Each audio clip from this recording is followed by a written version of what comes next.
Chapter 550. Even at night, the knocking sounds didn't stop. Xiao Xian and the others were resting on the mountain some distance away from where the people from Rock Hill City were knocking on the mountain. Even so, they could still hear the sounds coming from there. They don't even rest at night? What are they trying to do? A feather tribesman said. The feather tribesmen all lived in the trees outside the cave. Their hearing was good. Even the slightest sound at night could wake them up, not to mention the constant knocking sounds. Compared to the people outside the cave, the people sleeping inside the cave had it much better. They didn't know why, but tonight, they felt that the cave was exceptionally quiet. Even the sounds of the insects moving below the cave were gone. The sounds from outside the cave were also reduced by a lot, so they couldn't hear as clearly as the people of the feather tribe. So when the feather tribesmen complained, there was a rare sound of snoring coming from the cave. The continuous large-scale search over the past few days had consumed a lot of their energy, but they didn't find anything. Everyone was exhausted.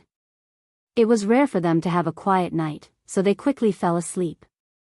The green-faced fanged beast caught by Xiao Xian also quieted down after it struggled to no avail. However, Xiao Xian could tell from its breathing that it wasn't asleep. It was just lying there quietly, thinking about something. Lying on the ground, Xiao Xian listened to the knocking sounds outside. He didn't feel sleepy at all. The noise outside couldn't disturb his sleep. He couldn't sleep because he was restless. While everyone else was enjoying the rare silence, Xiao Xian felt like something was going to happen. Unable to sleep, Xiao Xian got up and walked out of the cave. Outside the cave, gusts of wind blew. In the surrounding forest, the leaves and grass rustled incessantly. This was something that had been heard for the past few days. However, tonight's rustling carried an indescribable sense of eeriness. Even Xiao Xian felt goosebumps all over his body when the wind blew on him. Could it be that the temperature dropped these few days? No, it couldn't be. The temperature was a little higher than 3 days ago. If they left this green forest and entered other parts of the fearsome beast forest, the temperature might be even higher. Although the nights in the mountains were cooler, to the totemic warriors, it was like a summer night. They wouldn't get goosebumps from the wind. Another gust of wind blew. Rustle, rustle, the rustling of leaves and branches sounded again. Xiao Xian rubbed the goosebumps on his arms and stared at his surroundings. This feeling was too strange. What was it? They set up many traps at the foot of the mountain. If there were intruders or beasts attacking, they would have sounded the alarm. The 2,000 masks tribesmen who were responsible for the night watch looked at Xiao Xian in confusion. They didn't understand why this flaming horn tribesman didn't sleep at night. Nothing happened at the foot of the mountain? Xiao Xian asked the 2 night watchers. No. The one who spoke was a warrior from the 1,000 Masks tribe called Fei Yu. Xiao Xian had seen this person a long time ago. When Xiao Xian went out with the Pu tribe's expedition team, he had seen this person and had a short fight with him. Fei Yu looked at Xiao Xian. Elder Xiao Xian, did you notice something? He knew that the Yinjiao people were more sensitive to the changes in the forest than others. So, after hearing Xiao Xian's question, he asked. In the past, Fei Yu dared to fight with Xiao Xian. But now, he knew that he was no match for this man of the same age. They had indeed ignored the Yinjiao people during their trip to the desert. But now, no one could ignore this tribe. Not yet. Be careful tonight. Pay attention to the movements at the foot of the mountain, said Xiao Xian. Hearing this, Fei Yu and the other warrior from the 1,000 Masks tribe trembled. This Yinjiao person definitely wouldn't say this for no reason. They didn't like the Yinjiao tribe, but they had to admit that in this forest, the Yinjiao people were indeed more sensitive than them. Since he said this, there must be a reason. The knocking sounds from afar did not stop. Just as Xiao Xian thought, the people from Rock Hill City seemed to be in a hurry. Why was this? Rock Hill City had already become the ruler of the desert. The tribesmen were no threat to them. They could still rule the desert safely. Why were they in a hurry to act? Was it to strengthen their position? Or was it to prepare for something else? Perhaps it wasn't just the tribesmen who felt a strange sense of danger. Even the ruler of the desert, Rock Hill City, was anxious. What did this weather anomaly mean?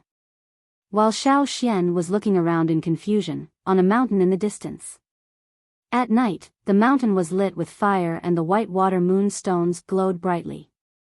Shi brought 2/3 of his people over. He ordered the slaves to knock on the mountain in front of them non-stop. In the notes left by their ancestors, it was recorded that the green-faced fanged beasts liked to sleep in the grass, but preferred to nest in caves. Many times, there were even several beasts hiding in caves on the same mountain. This was where the green-faced fanged beast they were hunting was hiding. He wanted to use the knocking sounds to scare the green-faced fanged beast out. While they were knocking on the mountain, the traps were set up in other directions.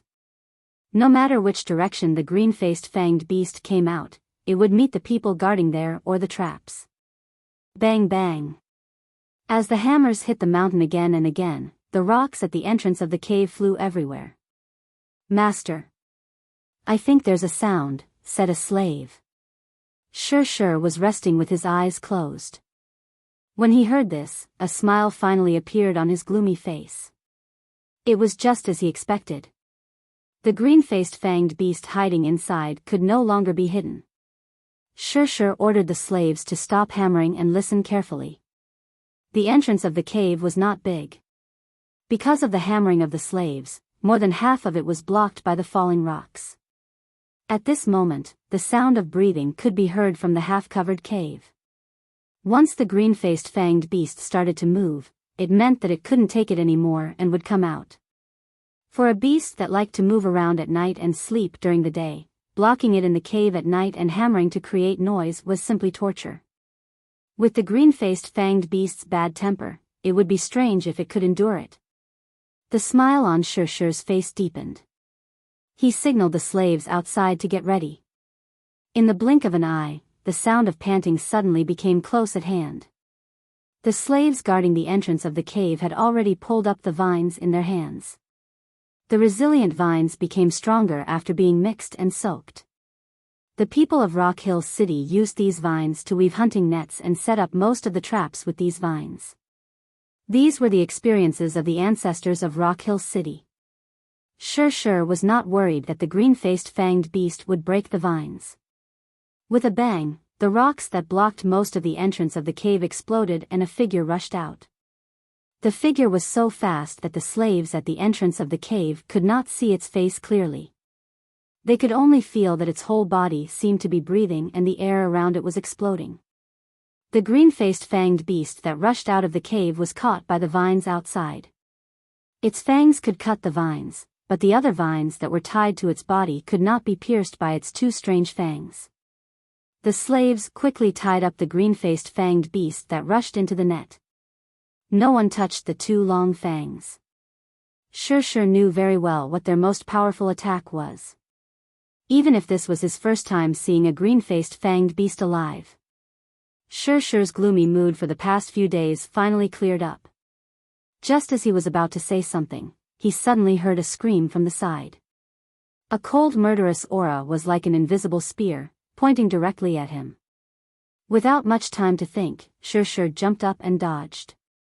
A figure suddenly rushed out from the forest beside him.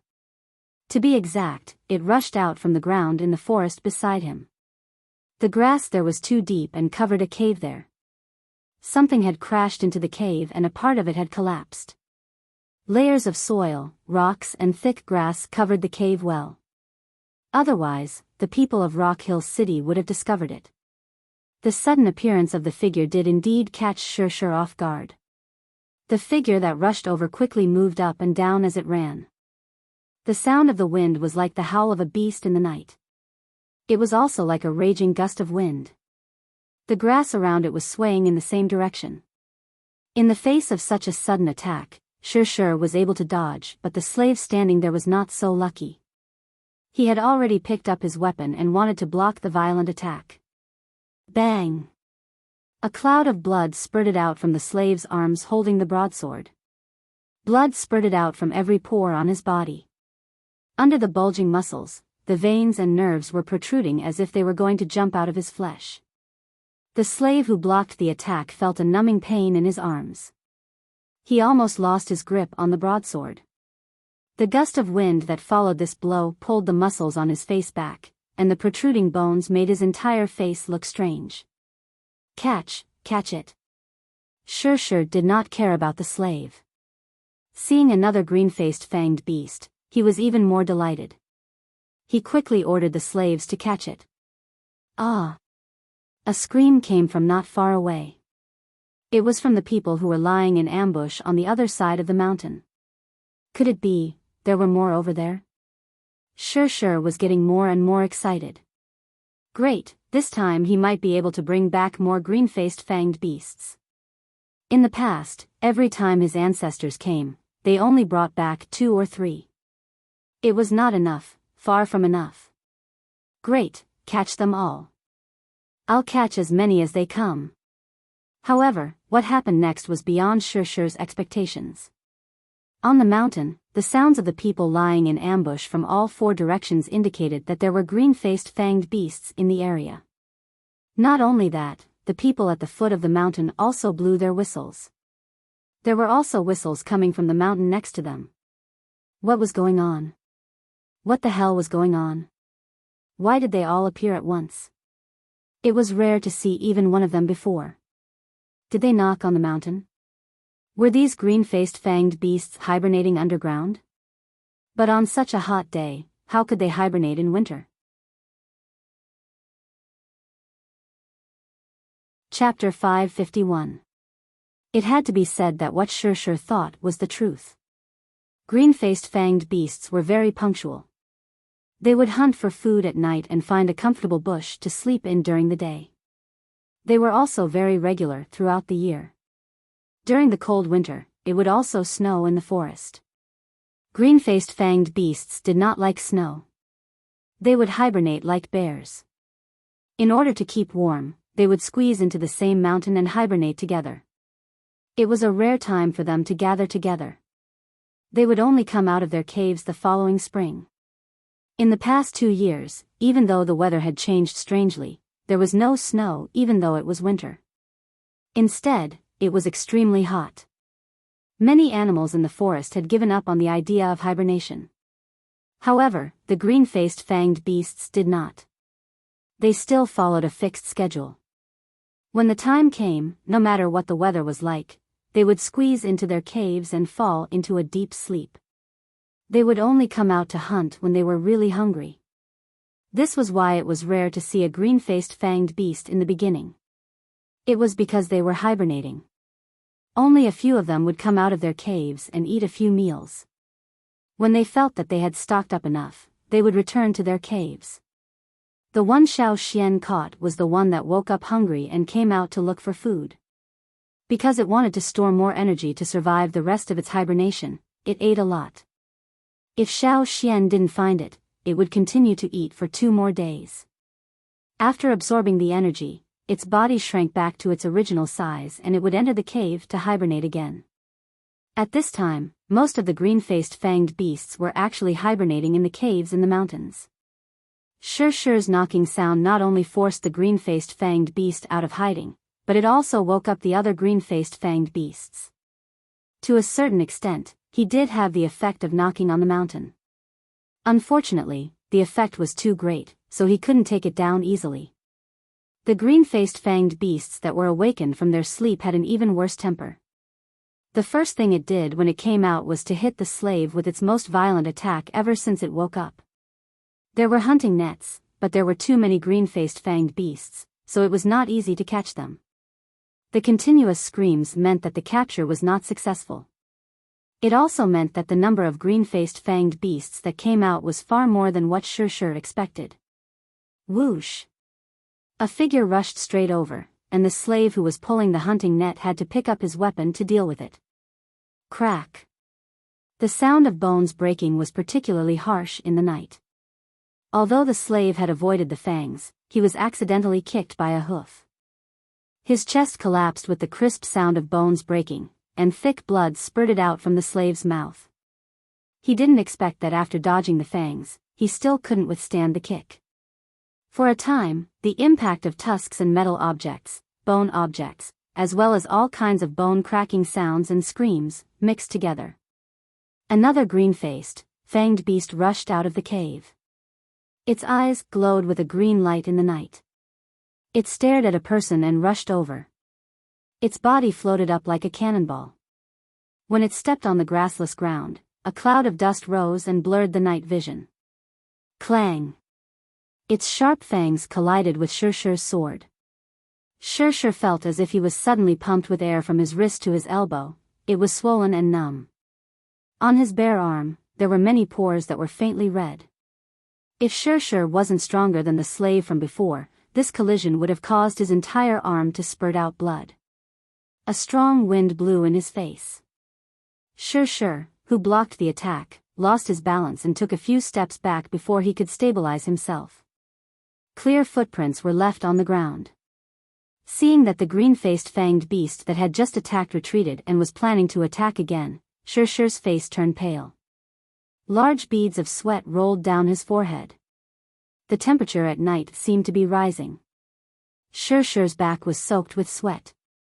He didn't know if it was because of the heat or because he was anxious. While looking around nervously, Shirshir's mind raced as he tried to think of a solution. There were more and more green-faced fanged beasts. Although he did hope to find more of them, it didn't mean that more was better. If there were too many of them, it wouldn't be luck, it would be a disaster. If he couldn't handle it, what should he do? Run. What else could he do but run? Was he going to pick a fight with these hot-tempered fellows? Go. Go back. Shirshir shouted. At the same time, he held a wooden whistle in his mouth and blew it with a specific rhythm. The other slaves heard Shirshir's whistle and knew what to do. Pulling up a green-faced fanged beast that was tied up, Shirshir asked the slaves to cover him and ran down the mountain. As he ran, he didn't forget to shout to the slaves, "Anyone who catches a green-faced fanged beast will be heavily rewarded. You can even be promoted." Hearing about the rewards, some of the slaves were already tempted. Although these green-faced fanged beasts weren't easy to catch, they were willing to take the risk for the reward. When they heard that they could be promoted, their eyes lit up. A slave who wasn't willing to be promoted wasn't a good slave. What was the difference between a slave who couldn't be promoted and a stone in the desert? This was the result of the masterful brainwashing of the slave masters of Rock Hill City. Under the influence of servility, the slaves wouldn't betray them. The bait that was spread out gave the slaves hope and made them willing to pay the price for it. Other than here, there were also figures coming out from hidden caves in the nearby mountains. The hissing sound of their breathing told of their anger. In the dark night, the shadows of the trees merged into one. In the forest, on the grass, the figures were like whirlwinds, carrying a scorching hot aura. They ran on the grass without any intention of hiding. The green-faced fanged beast that hunted for food at night ran like the wind, barely making a sound. But now, these beasts that suddenly appeared were filled with rage, as if they wanted to cause a storm as they rushed down the mountain. The figures that rushed down from the mountains gathered in the valley and then rushed in the same direction. That was where Shirshir was running. The green-faced fanged beasts had their own roars. When they roared, it was more like the sound of the wind blowing. Perhaps others couldn't tell, but the green-faced fanged beasts sleeping on the other mountains could hear it. After waking up from their deep sleep, they were thinking of ways to vent their anger. They stabbed whoever they caught, even the beasts they met on the way to chase after Shirshir. You want to hide in the grass? Look at the teeth. Behind the trees? Look at the teeth. I'll stab you to death. There weren't any loud roars like the other beasts in the fearsome beast forest. When the roars of the green-faced fanged beasts gathered, it was like a gust of wind whistling through the forest. The leaves in the forest trembled with the sound, and the grass on the mountain was like a huge rock being thrown into a lake, creating countless waves, wave after wave, one after the other. At night, the forest seemed to have entered a deep and serene world. A violent wind disturbed the tranquility of the night. On the mountain where the tribesmen rested, Xiao Xian felt goosebumps all over his body again. Do you guys hear something? Xiao Xian asked the 2,000 masks on night watch. I think so. Is it the Rock Hill City people shouting? One of them asked. No, not that. It's the sound of the wind. No, it's something that sounds like the wind. Wind? Xiao Xian's words made the 2,000 masks even more confused. Was there something wrong with the sound of the wind? Whoosh, there was also a sound that sounded like the wind blowing in the cave. The three of them looked at the cave at the same time. Is it that? The 1,000 masks pointed at the cave and asked Xiao Xian. Xiao Xian looked at the cave. That sound, if he listened carefully, was different from the sound of the wind. He had heard it before. It was actually made by the green-faced fanged beasts, but it wasn't easy to tell from a distance. Looking at the mountains in the distance again, Xiao Xian listened carefully to the sound of the wind. Then, he quickly took out a wooden whistle and blew it. The shrill whistle broke the silence of the night. Whether it was the people snoring in the cave or the people sleeping on the trees outside, they were all awakened by the whistle. What's wrong? What happened? Who blew the whistle? Shadows quickly gathered at the place where the whistle came from. Seeing the person standing there with the wooden whistle in his hand, Duo Kong asked, Xiao Xian, what happened? Yeah, what happened?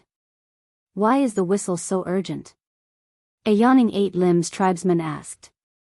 Xiao Xian looked at the forest in the distance and said, if I'm not wrong, your prey is here.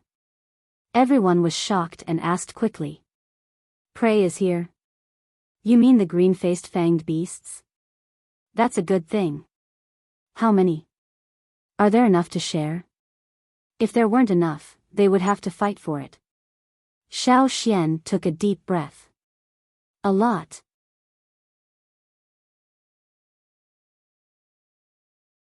Chapter 552. Xiao Xian's words made the people of several tribes go wild with joy. They came all the way to this dangerous place just to find the green-faced fanged beast.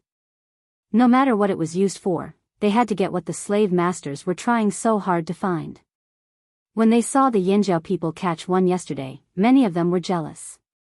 Now, their chance was finally here. Stretching their arms and legs, everyone listened carefully. They only heard the screams of people in the distance and the occasional roar of beasts. These were all beasts they had seen in this forest before. They weren't catching the target, and there were also the sounds of trees breaking. Other than that, there was nothing else.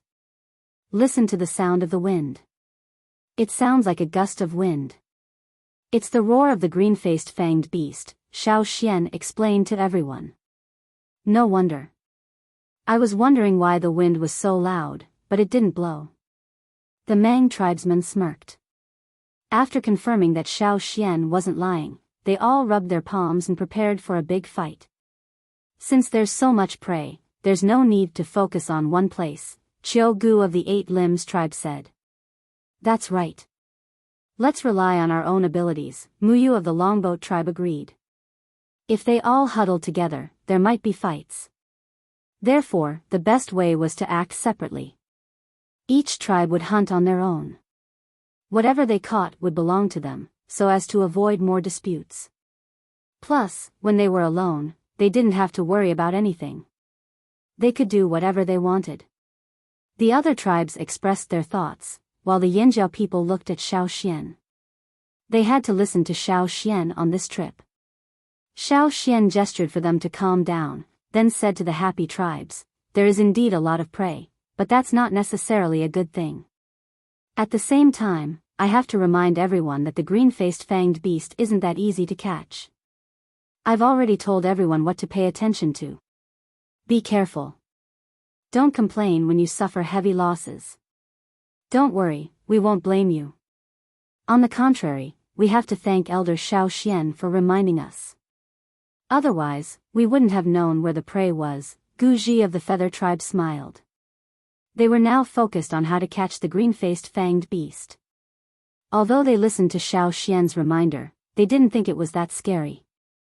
Ever since they entered the fearsome beast forest, they had encountered all kinds of beasts in the forest. The green-faced fanged beast that Xiao Xian caught didn't seem that strong. He had finished what he wanted to say. Xiao Xian couldn't care less about what others thought of him. All the tribes had already started to prepare. Although it was still night time, the enthusiasm to catch the green-faced fanged beasts was still high. Everyone held the water moon stone and used the light to chop trees and weave vines. The 8 limbs people had already started to weave spider silk. The wind was getting closer. Xiao Xian could clearly hear the shouts of the Rock Hill City people. "We're almost at the foot of the mountain," Xiao Xian said. After hearing Xiao Xian say that the sound of the wind was the roar of the green-faced fanged beast, they could tell that it was the roar of the beast. They brought the tools they had prepared and rushed down the mountain. After 3 breaths, there were only 5 people from Yanjiao and a few people from the Hui tribe left in front of the cave. The Hui tribe's giant mountain eagle wasn't good at hunting at night. They didn't plan to summon it for now. Since there were many targets, they weren't in a hurry. It wouldn't be too late to summon it when the sun was about to rise. Besides, the Yanjiao people weren't in a hurry, so they didn't need to rush. "Xian, what do you plan to do?" Mai asked while holding the net. "There are too many green-faced fanged beasts. They're chasing the people from Rock Hill City. This place is close to Rock Hill City, so there will definitely be a few coming up the mountain. Let's try to catch a few first. We don't need to watch the big group." Xiao Xian checked the traps they set up on the mountain and made some changes. Then, he arranged the operation. The grass that the green-faced fanged beasts liked to eat was hard to find here. It was too dark to search for it in the bushes. They didn't have a beast sense of smell, so they had to find another way. If they couldn't use grass as bait, then they had to use humans. Luring prey into a trap was something that hunters often did. After Xiao Xian told the other 4 about his experience in catching green-faced fanged beasts, they started to act. The green-faced fanged beasts rushed to the foot of the mountain. They didn't seem to have any intention of stopping as they chased after the people from Rock Hill City. However, some of the green-faced fanged beasts on the side of the team would pay attention to the movements around them. Xiao Xian had warned the tribesmen that the green-faced fanged beasts could easily detect movements in their surroundings, so they had to be extra careful. It was best to wait for the beasts to leave before attacking. Otherwise, they might lead the beasts to their own mountains. That would help the people of Rock Hill City and help them avoid this crisis. Although they had been told by Xiao Xian that there were many green-faced fanged beasts coming, the tribesmen still trembled when they saw them when they went down the mountain. In the dark, they couldn't see what was running over there. They could only hear the sound of wind blowing past, like a constant gust of wind. The rustling of leaves covered the sound of the tribesmen's arrival. They hid in the bushes, branches and other places, quietly observing the situation. Those green-faced fanged beasts were indeed running towards Rock Hill City. A few green-faced fanged beasts on the side of the team seemed to have noticed something and suddenly rushed out of the team towards them. The nearest 8 limbs tribesman cursed in his heart. He thought he was exposed, but when he saw that the green-faced fanged beast was only chasing after something that looked like a mouse, he sighed in relief. However, he let out a sigh of relief too early. He only heard a bang, as if something had pierced into a tree trunk, followed by a crisp cracking sound. The tree he was hiding in was knocked down. Many of the green-faced fanged beasts looked at the fallen tree, but seeing that there was nothing interesting to vent their anger on, they continued to charge forward with the rest of the team. The person who was hiding in the fallen tree didn't fall with the tree. His foot was hooked on a very thin wire, and his whole body seemed to be attached to the wire. If you didn't see him, you wouldn't have noticed that there was someone else there. Whoosh whoosh whoosh, a very soft sound was heard, but it was covered by the rustling of leaves. A large net was quietly woven. It was made by 5 8 limbs tribesmen who were hiding in different places. At this moment, the net was silently closing in on the green-faced fanged beast that had left the team. In the night, 6 nocturnal birds cooed and rested on a nearby tree. The green-faced fanged beasts didn't pay attention to them as they were flying in the sky. They couldn't do anything about it, nor were they interested. Another cooing sound was heard, but it didn't come from the birds. It came from the forest not far away. After hearing the sound, the 6 nocturnal birds flew over. Not long after, the 6 birds flew over again. However, it was different from before. Their claws were grabbing onto a vine. The 6 birds were grabbing onto the 6 corners of a net. Coo coo, coo. The sound from the forest was like a guide. The 6 birds holding onto the net flew towards another green-faced fanged beast that had left the group and was attacking the wild beasts in the bushes. These 6 birds weren't really tamed. The feather tribesmen used their tribe's secret technique to instruct them. The 6 birds couldn't carry out effective tasks on their own. They could only instruct them bit by bit through their voices, telling them what to do.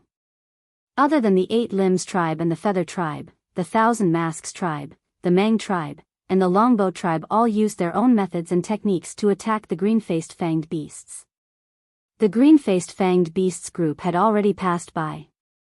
Xiao Xian led the last few beasts to the mountain, and then separated them with a few others. They lured them one by one to the trap set up. Gula and the others from the Hui tribe helped from the side. If it was just one green-faced fanged beast, it would be fine. As long as they understood their temperament and behavior, the plan would succeed. If there were too many of them, there would be too many variables. Not only would the plan fail, but everyone would also be in danger. A green-faced fanged beast that stepped into the trap struggled hard, trying to use its fangs to poke away all the vines around it. Xiao Xian and Gula jumped down from the trees on both sides. They quickly went over and tied the beast up with vines. The air around the beast's fangs vibrated at a strange frequency, making a whistling sound. It was howling, venting its anger. The hot air coming out of its nostrils was hotter than boiling water. Even though Xiao Xian and Gula had already moved away, they could still clearly feel the rising temperature around them. The air around the green-faced fanged beast was like a runaway horse, jumping around without any pattern. It was not reliable to just tie it up, and no one knew how long it would last. After tying it up, Xiao Xian took out a few polished bronze needles that were smeared with poison. He had already made these needles before he came here. He smeared some of the poison he collected from some plants in the forest and injected the green-faced fanged beast with a needle. That kind of poison had the effect of making large beasts faint. Some beasts with poor resistance to poison might even die from eating that kind of plant. Xiao Xian did not know if this would work on the green-faced fanged beast, so he brought a few needles this time. If one didn't work, he injected another one. The last time he was looking for the green-faced fanged beast, he did not use this. This time, he planned to give it a try. After injecting 3 needles, the green-faced fanged beast's movements slowed down. The frequency of its nostrils also decreased, and the air around it seemed to have stopped moving. 3 to 5 needles, no more. Xiao Xian said as he looked at the green-faced fanged beast that was struggling slower and slower. After that, Xiao Xian caught another green-faced fanged beast that fell into the trap. Before they took the bait, they might be very difficult to catch as they were fast and not easy to chase. However, once they stepped into the trap, they would be quickly tied up by the people lying in ambush. After 3 to 5 needles, they would be obedient. Chapter 553. Under the darkness of the night, fights were happening everywhere. Sometimes you could hear people screaming, and sometimes you could hear the sounds of collisions. Xiao Xian tied up the 3rd green-faced fanged beast he caught that night and injected it with 3 needles. When it stopped struggling, he blew the wooden whistle. Not long after, Duo Kong, Mai, and the others came over. The few people from the Hui tribe also came over. How are you? Are you hurt? Xiao Xian smelled blood. The green-faced fanged beast's blood didn't have such a bloody smell, so it could only be human blood. It's nothing, just a small wound. Duo Kong raised his arm. There was a wound about the length of a thumb on his arm, but it looked like he was scratched by a beast. The wound was about 3 fingers wide, and he had already applied some herbs and wrapped it up with a piece of linen. This was just a graze from the fanged beast's teeth. If it were any other beast's fangs, the wound would only be a scratch. To a certain extent, it was a small wound. Other than Duo Kong, Mai, Tuo, and Xiang Chen all had some wounds on their bodies. The Hui tribe also had wounds. The one with the heaviest injuries was stabbed in the stomach. If Duo Kong hadn't pulled him back in time, he would have been scratched by the beast's fangs instead of being stabbed. The wound on his stomach would have been a big bloody hole, and he would have died. The Hui tribe's elder, she, was very grateful. He secretly decided that he would continue working with Yanjiao in the future. When they returned, he would send someone to thank them. As expected, compared to the other tribes, Yanjiao was more reliable. We each caught 1, and Duo Kong caught 2, Mai said. The 4 of them caught 5, and Xiao Xian caught 3. Including the one in the cave, they had 9 in total. Xiao Xian, do we continue? Duo Kong rubbed his hands. He was still itching. There were so many green-faced fanged beasts, it would be a waste not to catch them. No, let's get ready to leave, Xiao Xian said. You're leaving so soon. Duo Kong was reluctant. Let's take advantage of the fact that the green-faced fanged beasts are distracted by the people from Rock Hill City to escape. Otherwise, it'll be hard for us to escape once they regain their senses. Don't be greedy. Xiao Xian's sense of crisis did not disappear. What if the group of green-faced fanged beasts turned around and targeted them? In order to escape, the people from Rock Hill City might have lured the green-faced fanged beasts here. Duo Kong thought about it and agreed. There was no need to rush. After all, this was still the fearsome beast forest. If they wanted to come back in the future, it would be fine. Their tribe was at the edge of the fearsome beast forest. Compared to other tribes, it was closer. They could just treat it as a hunting trip. All right then, let's hurry up and leave. Don't let those people from Rock Hill City plot against us. Slave masters are very treacherous. After thinking it through, Duo Kong couldn't wait to go back and try to forge weapons with these green-faced fanged beasts. He was very wary of the slave masters. Who let the slave masters on the other side of the sea be a big force? Although the slave masters' territory was only in the desert, they were still slave masters. He had to be careful. Signaling Gula to blow a whistle to inform the other tribes, Xiao Xian went back to the cave to bring out the first green-faced fanged beast he caught. He injected it with 3 needles to wake it up. He didn't know if they would attract the group of green-faced fanged beasts when they left. It was too risky. What, no one is here yet? When Xiao Xian went down the mountain, he didn't see anyone else. There was nothing else important in the cave. Everyone could just grab their prey and leave. But now, Gula had already blown the whistle to gather and leave. Did those people not hear it, or did they not want to leave the prey in front of them? I'll blow it again. Gula's expression was ugly as he blew the whistle again. They had cooperated with the other tribes for so many years. They knew how to communicate with each other and what the whistle meant. It was understandable if they couldn't return because of the situation. But in such a big place, how could they not return even if they didn't hear the whistle? At this moment, a series of nocturnal bird whistles came from somewhere in the forest. It's the Feather Tribe. They don't want to leave immediately. They asked us to wait. Gula frowned. Tell them either they come here immediately and we leave together, or they continue to catch beasts here and we leave now. Xiao Xian said. Gula did as he was told. But when he returned, the other party didn't want to leave immediately. Let them be. Let's go. Xiao Xian said and let Gula whistle back. Soon, there was a short whistle in reply. They agreed. Gula didn't understand. Wasn't it just the green-faced fanged beasts? Why did they stay here and not leave? Why were they so greedy? Xiao Xian also felt that this wasn't their style. Unless they knew something and knew the importance of the green-faced fanged beasts. Metal that wasn't in a molten state wouldn't change when it came in contact with the blood of the green-faced fanged beasts. Those people couldn't have discovered it because of this. Thinking about this, Xiao Xian's eyebrows twitched. The Rock Hill City people.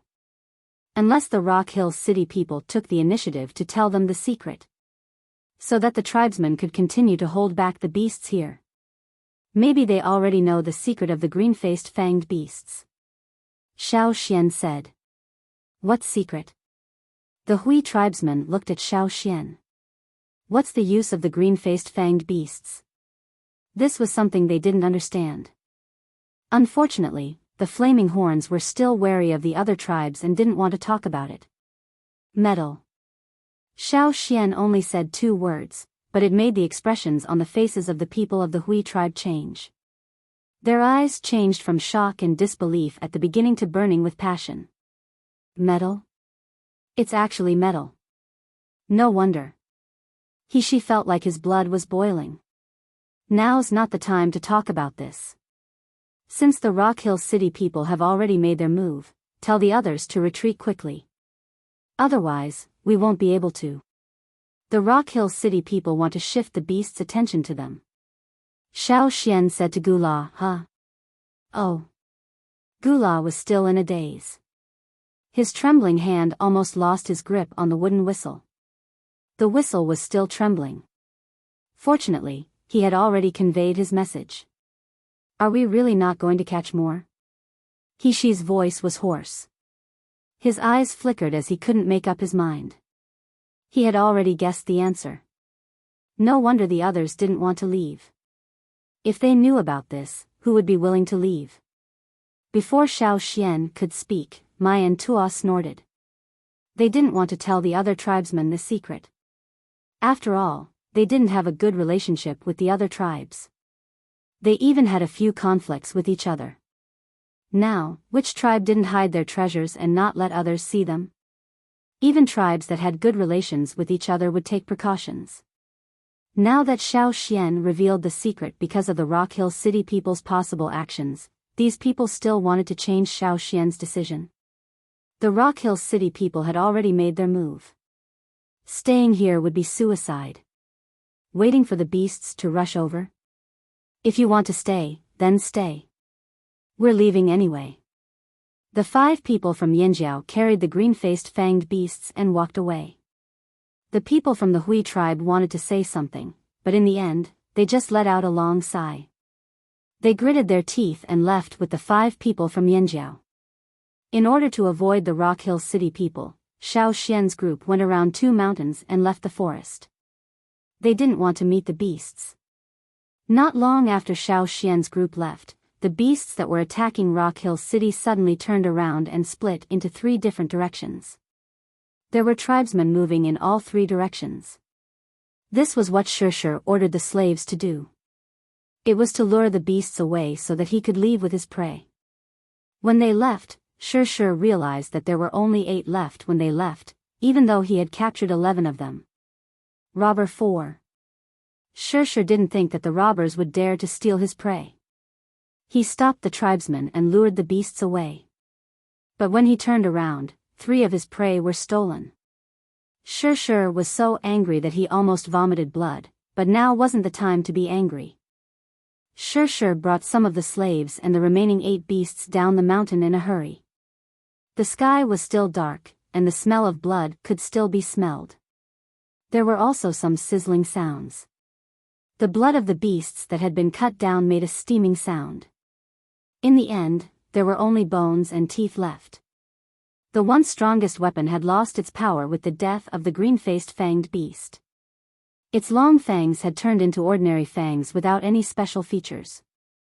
However, compared to the number of beasts that died, the number of slaves from Rock Hill City was much higher. When they arrived, there were close to 400 people. Now, only a little more than 100 left with Shirshir. Close to 200 people died in the sudden attack of the beasts. Screams of agony could still be heard even now. But Shirshir didn't care. The prey he brought back was more important. It was a pity that he didn't bring enough people. If he knew this would happen, he would have brought more people. 3 of his beasts were stolen. Sure was unhappy, but when he thought about how he sent people to lure the beasts to the tribesmen, he was happy. Let the tribesmen have a taste of what it felt like to be attacked by the beasts. Trying to take advantage of the chaos? No way. Chapter 554. Xiao Xian and his group left the area surrounded by mountains in the dark of night. They only slowed down when they were truly out of the area. I'll go up and take a look, Xiao Xian threw the unconscious prey to Duo Kong and the others, then jumped up a tree. There were more towering ancient trees in the surroundings, and more birds were resting in the forest at night. Because of Xiao Xian's movement, the birds chirped a few times in dissatisfaction. There were other nocturnal beasts moving around, and in the distance, there were constant roars and fights between beasts. This was the real, normal fearsome beast mountain forest. The green-faced fanged beasts probably wouldn't leave their precious land, so when they heard the sounds of fighting, both the Yanjiao and Hui tribesmen breathed a sigh of relief. If there were other beasts moving around, it meant that they were no longer in the green-faced fanged beasts' territory. Xiao Xian came to the top of the tree and looked at the forest in the distance. He couldn't see the green color of the forest in the dark, but he could hear the whistling of the wind. The birds in the nests in the tree seemed to be uneasy with the sound and made a few low cries. When Xiao Xian came down from the tree, the Hui tribesmen were still regretting that they didn't catch more green-faced fanged beasts. But since they were already out, they wouldn't go back. Yinjiao caught a total of 9 green-faced fanged beasts. They would give 2 to the Hui tribe. This wasn't because Yinjiao was stingy. When they were catching the green-faced fanged beasts, the ones who made the decision were the Yinjiao tribesmen. The Hui tribesmen were only there to help. Of the 3 giant mountain eagles, 1 was injured, 1 wasn't used to the environment and was listless, and the last one was not willing to cooperate at all. Their contribution was limited. Giving 2 to the Hui tribe was already a fair deal. The Hui tribesmen also understood this, so they didn't have any objections. They just regretted that they didn't catch more. Who would have thought that the green-faced fanged beasts that lived in the depths of the fearsome beast mountain forest would be useful for metalware? However, since they were sure that the green-faced fanged beasts were here, and they were the first tribe to openly cooperate with Yanjiao, they believed that there would be opportunities in the future. The Yanjiao people would definitely go there again, and at that time, they could send more people with them. Thinking of this, the people of the Hui tribe felt very lucky. Indeed, cooperating with Yanjiao was the right choice. Xiao Xian, why don't we wait here? She of the Hui tribe suggested, but his words were hesitant and cautious. As he spoke, he carefully observed the movements of Xiao Xian. It was dark now, so he couldn't see the expression on Xiao Xian's face. He could only guess from his breathing and movements. Sure. Xiao Xian didn't plan to leave now. The fearsome beast mountain forest was dangerous at night. He was fine, but the others' night vision was far worse than in the daytime. Unless it was absolutely necessary, it wasn't a good idea to travel at night. They didn't dare to take out the water moon stones now because it would attract insects and beasts. They could only find a place to hide and wait quietly. There seemed to be voices in the distance, but it wasn't the voices of the tribesmen. It should be Shishi's group. They were going in a different direction from Xiao Xian, so they wouldn't meet for the time being. After waiting for a while, there was still no movement from the others. She blew the wooden whistle, but there was still no response. The dark sky began to lighten, and the day was approaching. Whoosh! Whoosh! Not far away, there was the sound of leaves swaying, as if something was running past. What's that? Mai whispered. The group was on alert. Whoosh! A figure quickly passed by, and the flowers that were taller than a person swayed violently. I'll go take a look. Duo Kong picked up his axe and was about to walk over. Wait! Xiao Xian stopped Duo Kong. Don't go over, guard our prey. After Xiao Xian said that, the Yanjiao tribesmen understood that it wasn't a beast lurking in the night, but someone else who wanted to steal their prey. Someone from Rock Hill City? Behind Xiao Xian, 4 Yanjiao tribesmen formed an arc to protect the 9 prey. On the other side of the prey were the Hui tribesmen. They formed a defensive circle, trapping the prey in the middle. Whoosh! The figure that was originally hiding in the forest suddenly rushed out, like a venomous snake staring coldly at its prey. It headed in the direction of Xiao Xian and the others, snaking like lightning. Its steps looked like it was gliding on the grass. Robbers? This didn't seem like the style of the people from Rock Hill City. The slaves didn't have such special abilities, and after eliminating the people from Rock Hill City, the most likely identity was that of a robber. Duo Kong and the others clenched their weapons, and the totemic power in their bodies increased instantly. Their muscles tightened, and they felt as hard as rocks. Their totemic power surged wildly, and their bones couldn't help but creak as they were ready to attack. What did the tribesmen hate the most? It was when their prey was targeted by others. They would definitely be ruthless, and kill whoever they saw. However, just as Duo Kong and the rest were staring at the figure that rushed out, another figure suddenly appeared on the other side.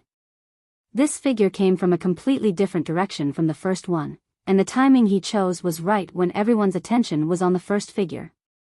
Unlike the first one, who had a murderous aura, the second one was more stealthy, like a feather that suddenly floated over. It was silent, but it was faster than a feather. The second figure leaped out. Both of his feet touched the ground continuously, but he seemed to be floating lightly, like a mayfly in the water. Every time he touched the ground, he would move several meters away. One moment, he was still there, and the next moment, he had already disappeared from his original position and appeared in another place. Therefore, when everyone's attention was focused on the first figure, the second figure approached from the other side like a ghost. The people of the Hui tribe who were guarding the other side didn't have time to react.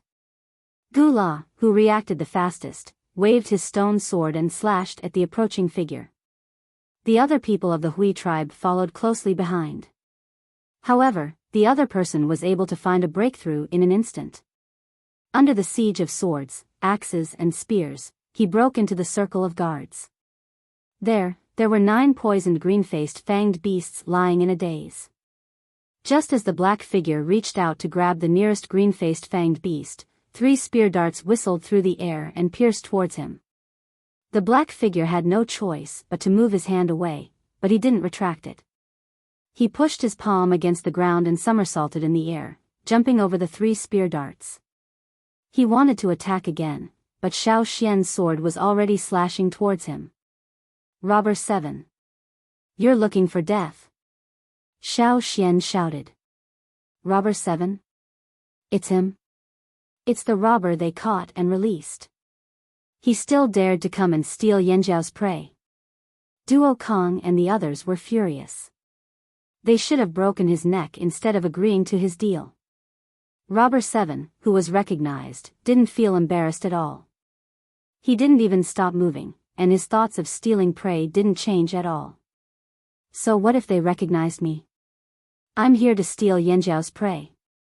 However, because of Xiao Xian's obstruction, the others had already reacted, and Robber 7 didn't have a chance to make his move. The person who appeared before was also blocked, and couldn't break into the defense circle to take the prey away.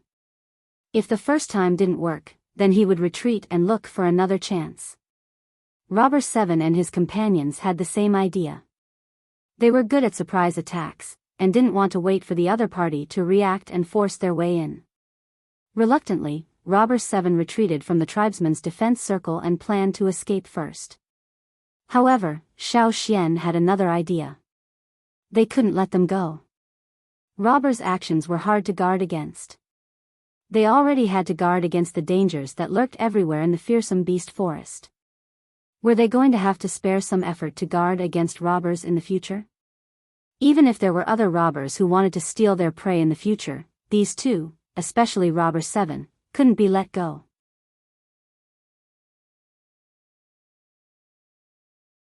Chapter 555. The totemic power in Xiao Xian's body surged wildly, spreading to every part of his body, pouring into every muscle and every bone. His powerful foot stomped on the ground with a loud bang, as if a giant beast had stomped on the ground, causing the ground nearby to tremble. Using the recoil force, Xiao Xian leaped forward. With just one step, he was already behind Robber 7, who had just escaped from the circle of guards and was about to sneak away. The broad blade cut through the airflow in front of it as if it was tearing through cloth, producing a whistling sound. The ferocious sword aura slashed towards Robber 7. Robber 7 felt as if the air around him was filled with ice water, chilling him to the bone. Feeling the approaching aura, a thought flashed through his mind. Damn it! Damn it! It's that bastard! Robber 7's mind flashed back to the time when he was stealing cabbages and was sent flying.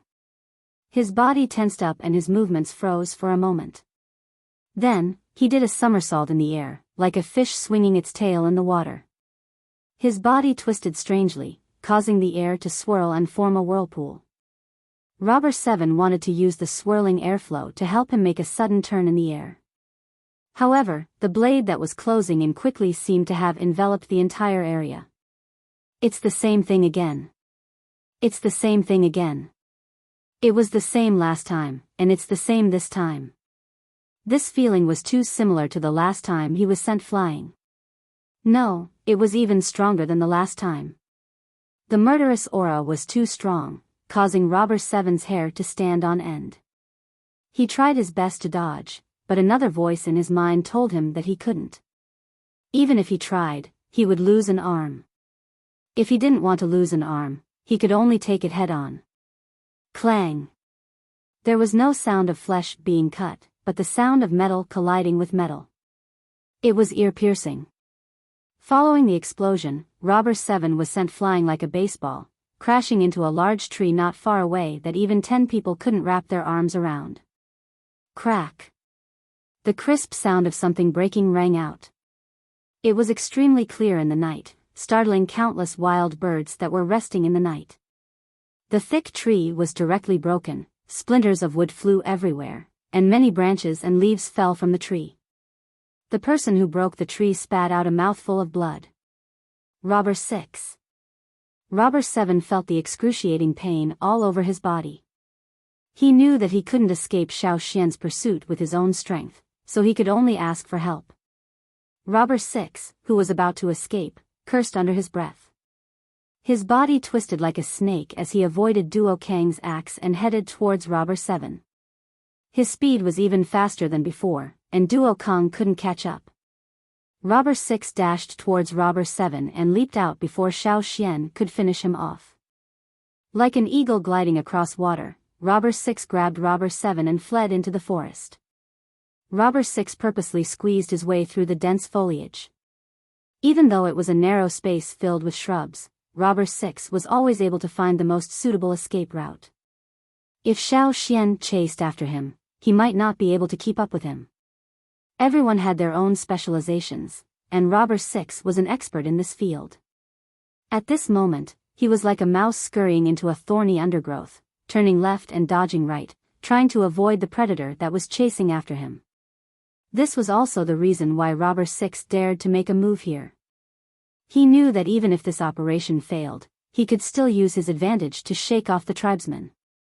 He was confident that with the right time and place and his own talents, which tribesman could catch up to him? Even if bringing Robber 7 would slow him down, so what? Robber 6 snorted. I'm so strong, even if I bring along a burden, I can still shake off the tribesmen. This was the common problem of robbers, they were overconfident. Arrogant. Even conceited. Knowing that it was disadvantageous for him, Xiao Xian didn't follow him in and instead changed his method. Xiao Xian sheathed his sword into the animal skin sheath. The hand that wasn't holding the sword clenched into a fist. He bent his knees and stomped on the ground, leaping up. His entire arm sped up like a rocket that had been installed with a propeller. His target wasn't the two in front of him, but the fallen tree that Robber 7 crashed into. His fist moved his arm and plunged into the thick tree trunk. Because this punch was too fast, it was like a thrown spear. The tree trunk wasn't split apart, and Xiao Xian's entire arm was buried in the tree trunk. After his arm went in, Xiao Xian didn't stop. He exerted force on his feet again, and the grass and thick soil on the ground exploded outwards. Xiao Xian had already jumped up, and at the same time, his arms grabbed onto the thick tree trunk. Although his arms were so small compared to the tree that even 10 people couldn't wrap their arms around, the tree moved with Xiao Xian's movements. The few people from the Hui tribe guarding the green-faced fanged beasts couldn't see the situation clearly, but they could guess what was happening with their ears. Moreover, the sky was starting to lighten, and they could see the huge shadow of the swaying tree under the sky. It was because they could see and guess that they were shocked beyond words. They knew that the Yanjiao people were strong, and when they were angry, they were fierce. These days, they thought they understood the Yanjiao people, but at this moment, they felt that they still underestimated them. On the other side, the towering ancient tree with countless branches and leaves was lifted up like a huge broom, and then slammed down heavily into the forest. In the night before dawn, under the sky, there was an unconcealable ferocious aura, as if no other aura could suppress it. Robber 6 and Robber 7, who were escaping in the dense undergrowth, suddenly looked up. Although there were dense branches and leaves of various flowers and trees above them, and intertwined vines of different thicknesses that blocked their vision and interfered with their senses, at this moment, they felt something pressing down from above. The pressure was so strange that it made their scalps numb, and it was like a cold electric current that rushed straight to their heads. "Look, cough, watch the road." Robber 7 coughed up blood and reminded Robber 6. When they were looking at the sky just now, they almost crashed into the bushes in front of them. Robber 7's body was already scratched by the branches in the bushes, and his hair was messy. The pain of broken bones in many parts of his body was constantly attacking him. This feeling was too overwhelming. "I know. How much do you?" Before Robber 6 could finish his sentence, a huge boom came from above, drowning out all his words. Boom, the huge ancient tree was slammed down. Although there were other trees in the forest, and it couldn't directly hit the ground, after the trees collided with each other, countless branches were broken. Thick and thin, they fell down one after another. In the bushes in front of Robber 7, a few branches that were thicker than a person fell down, and they almost crashed into them before they could react. The surrounding broken branches and fruits fell down like a storm. Where could they hide with their light bodies? Chapter 556. The sound of the huge ancient tree smashing into the forest reverberated through the forest, spreading far and wide. 2 beasts that were fighting for food were frightened by the commotion. They no longer cared about the prey on the ground and scanned their surroundings in fear. Their ears drooped and they ran away with their tails between their legs. There were very few giant beasts in this area.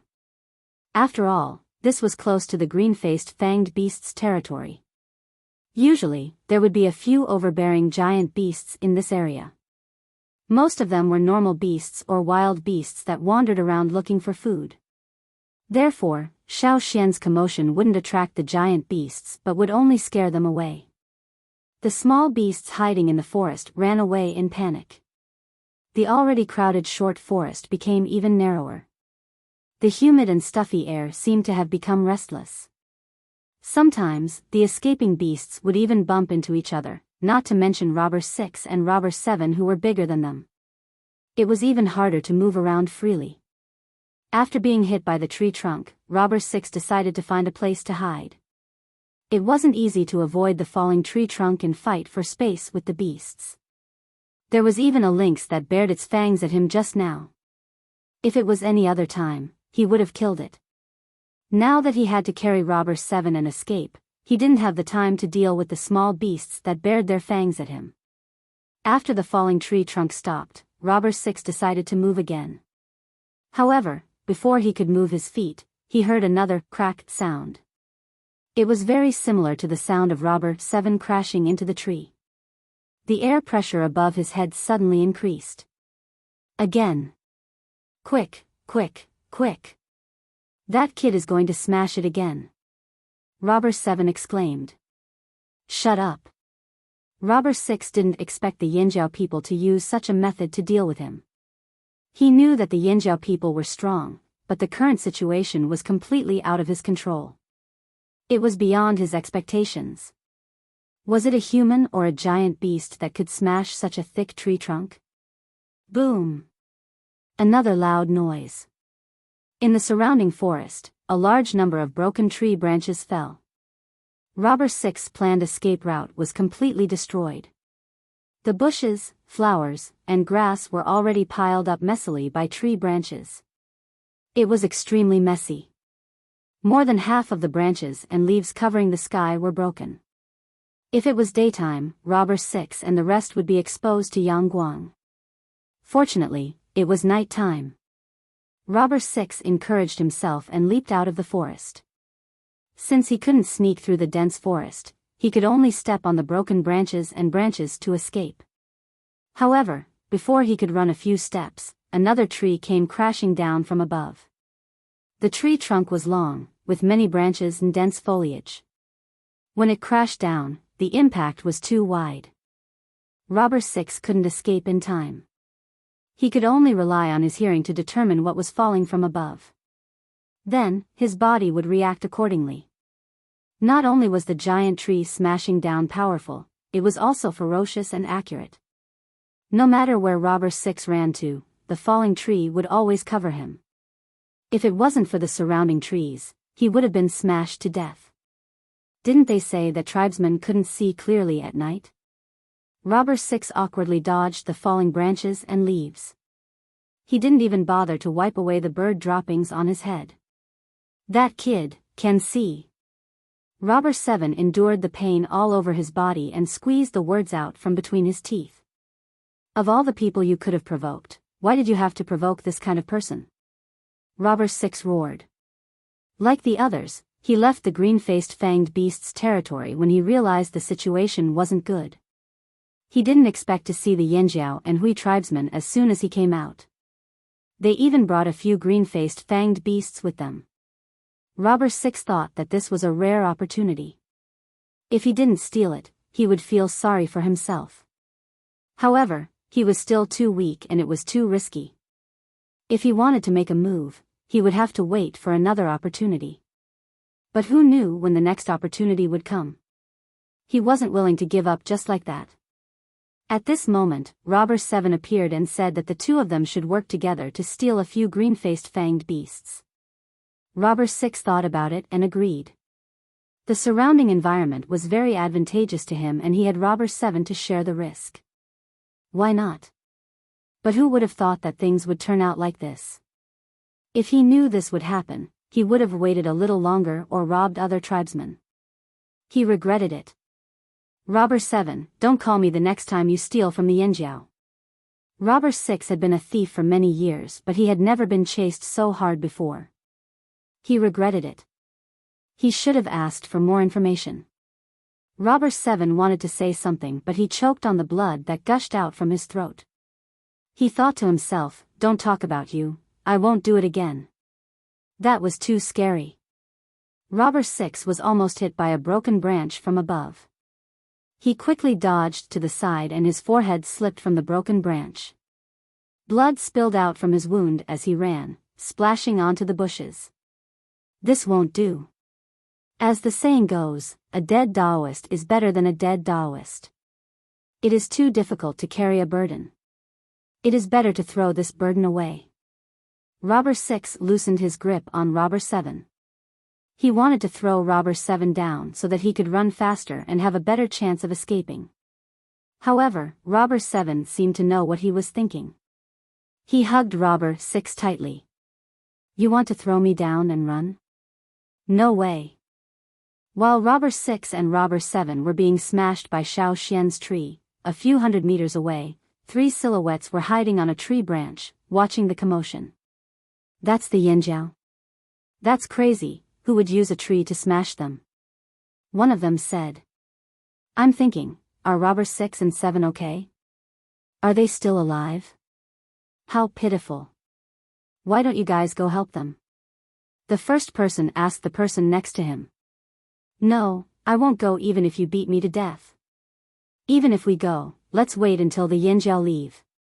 What if they change their target to us? Another person pursed his lips. Besides, robbers 6 and 7 didn't ask for our help. Why should we go? If robbers 6 and 7 die, does that mean we can all move forward? The person standing on the other side said calmly. His tone was too indifferent, as if the people who were in danger were not from the same tribe as them. Suddenly, after a loud bang, a sharp whistle was heard from the other side. Hearing the whistle, the three people who were watching the commotion from the tree changed their expressions. They were really forced into such a situation. One of them muttered. Although they wanted the two to die here, they still didn't believe that the two would be forced into such a desperate situation. After all, the two were ranked higher than the three of them. Robbers had their own rules and preferred to act independently. It was rare for them to meet each other, so naturally, their relationship wasn't good. There were many situations where they didn't help, and if there were no benefits, they wouldn't help easily. Especially those ranked in the top 10 of the tribe, they enjoyed more resources and received more benefits, so they had to have the corresponding strength. Being caught instead of stealing was a humiliation. It was a question of their strength. Therefore, after being caught, most of them would find a way to escape instead of asking others for help. Only when they were forced into a desperate situation would they call for help like this. Because if they called for help with this kind of whistle, it meant a complete failure and they would be demoted. In other words, after robber 6 and robber 7 were rescued, their ranking would be lowered. To a robber, this was an extremely shameful thing. On the other side, robber 6, who was running away, couldn't dodge in time and was hit by a falling branch. He lost his balance and fell to the ground. He was hit by broken branches a few more times, almost burying the two of them. Sensing Xiao Xian's approach, robber 6 and robber 7 both rolled their tongues and whistled at the same time. Both of them felt bitter. This was the first time they called for help since they became robbers. Robber 6's eyes were bloodshot, and he looked at robber 7 as if he wanted to bite him to death. It's all your fault for being such a burden. Xiao Xian stepped on the fallen tree and ran towards robber 6 and robber 7. However, before he could reach them, two silhouettes rushed over at an extremely fast speed. Xiao Xian reached the place where robber 6 and robber 7 were buried. Like water droplets falling into a crack, they flashed under the crisscrossing broken branches of different thickness. When they came out again, each of them was carrying a robber and running away quickly. Xiao Xian couldn't make a move, and he didn't continue chasing. He didn't plan to smash the tree again. The person who saved robber 6 and robber 7 just now should be a robber with a higher ranking than robber 6 and robber 7. Instead of continuing to chase, Xiao Xian decided to turn back. He still had to guard his prey. There were other robbers around, and guarding against them was the most important thing. As for robber 6 and robber 7, they wouldn't have the chance to fight again in a short period of time. They needed to recuperate. When Xiao Xian returned with regret, the 4 Yanjiao tribesmen and the Hui tribesmen formed a defensive circle to protect their prey. However, the Hui tribesmen's faces were a little stiff. They looked at Xiao Xian as if they were looking at a monster. Chapter 557. Where are the two robbers? Duo Kong and the other 3 looked at Xiao Xian. They were rescued, Xiao Xian said. The 4 of them looked regretful. It was such a pity that they couldn't smash the 2 robbers to death. However, Xiao Xian's actions had enlightened the 4 of them. They shouldn't compete with the robbers in terms of speed. There was another way to deal with the robbers. Just like how Xiao Xian used a long golden racket to knock robber 7 unconscious. This time, Xiao Xian hugged a tree and smashed it down. If it weren't for the fact that robber 7 and the others were rescued, he might have smashed the 2 robbers to death. However, they couldn't ignore their speed. They had to practice it when they got back. Otherwise, the robbers would run out of their attack range before they could even lift the tree. The robbers' advantage was their strange body shape and speed. In terms of physical strength, they were much stronger than the robbers. They should be thinking about how to use their advantage to deal with the robbers. Seeing that Duo Kong and the other three were deep in thought, the faces of the people from the Hui tribe stiffened. Duo Kong and the others looked like they wanted to carry the tree and smash it a few times too. Be careful, there are still robbers around, Xiao Xian said. Yes, we know. After what happened just now, everyone knew that they couldn't be distracted. They had to focus on the area they were guarding. They couldn't be distracted by the slightest movement. Is there any news from the others? Xiao Xian asked. No. Gula shook his head. Speaking of this, the people of the Hui tribe let out a long sigh. Even the robbers and Rock Hill City had come out. If the others didn't come out, they might have really fallen into the trap. There was a glimmer of light in the sky. 3 giant mountain eagles flew over following Gule's whistle. One of them didn't flap its wings as naturally as the other two. It was the eagle that was hit by an arrow. The other two were energized after leaving the green-faced fanged beast's territory. The people of the Hui tribe decided to ride the 2 eagles over to take a look. The 2 giant mountain eagles weren't happy. It wasn't easy for them to get out of that place. Why did they have to go back? When they thought of the uncomfortable environment over there, they felt like throwing up the meat they had eaten early in the morning. Although they were unwilling, since the people of the Hui tribe insisted, they did as they were told. Xiao Xian couldn't help but think of Cha-Cha when he saw Gula summon the giant mountain eagle named Shan Dao. He didn't know how that guy was doing, but he couldn't go to Eagle Mountain to find him. About 2 hours later, the sun had already risen, and the temperature in the woods had obviously risen. When all the water vapor in the night had evaporated, the 2 giant mountain eagles reappeared. But this time, they brought back a few people. They were all seriously injured people from the other tribes. Some of them had lost an arm, and their wounds were still bleeding as if they had been blown open. Seeing that the people of the Hui tribe were too busy, Xiao Xian and the others also went over to help. They took out some of the herbs they brought and applied them on the wounds. The others will arrive soon. Gula sighed. He couldn't help but feel lucky that they chose to leave with the Yinjiao yesterday. Otherwise, they would be in the same situation as these people. After another hour, the sun was scorching the earth. Xiao Xian and the others were resting under the shade of a tree when they heard the commotion. Everyone's expression was very bad. More than half of them were dead or injured. It would be strange if they were happy. Xiao Xian had told them some of the characteristics of the green-faced fanged beast's attacks. They were prepared to avoid a worse situation. But when the slaves led the beasts over, their skills were limited. The green-faced fanged beasts were filled with a violent and crazy aura. They didn't care about anything else and only knew how to attack. They were like unscrupulous hurricanes, destroying everything in their path, especially living things. They also regretted not leaving with the Yinjiao and the Hui tribe when they heard the whistle. But they were really shocked by the news. They only wanted to catch a few more green-faced fanged beasts. They thought that if they caught one more, they would have enough time to retreat. But the beasts didn't give them enough time.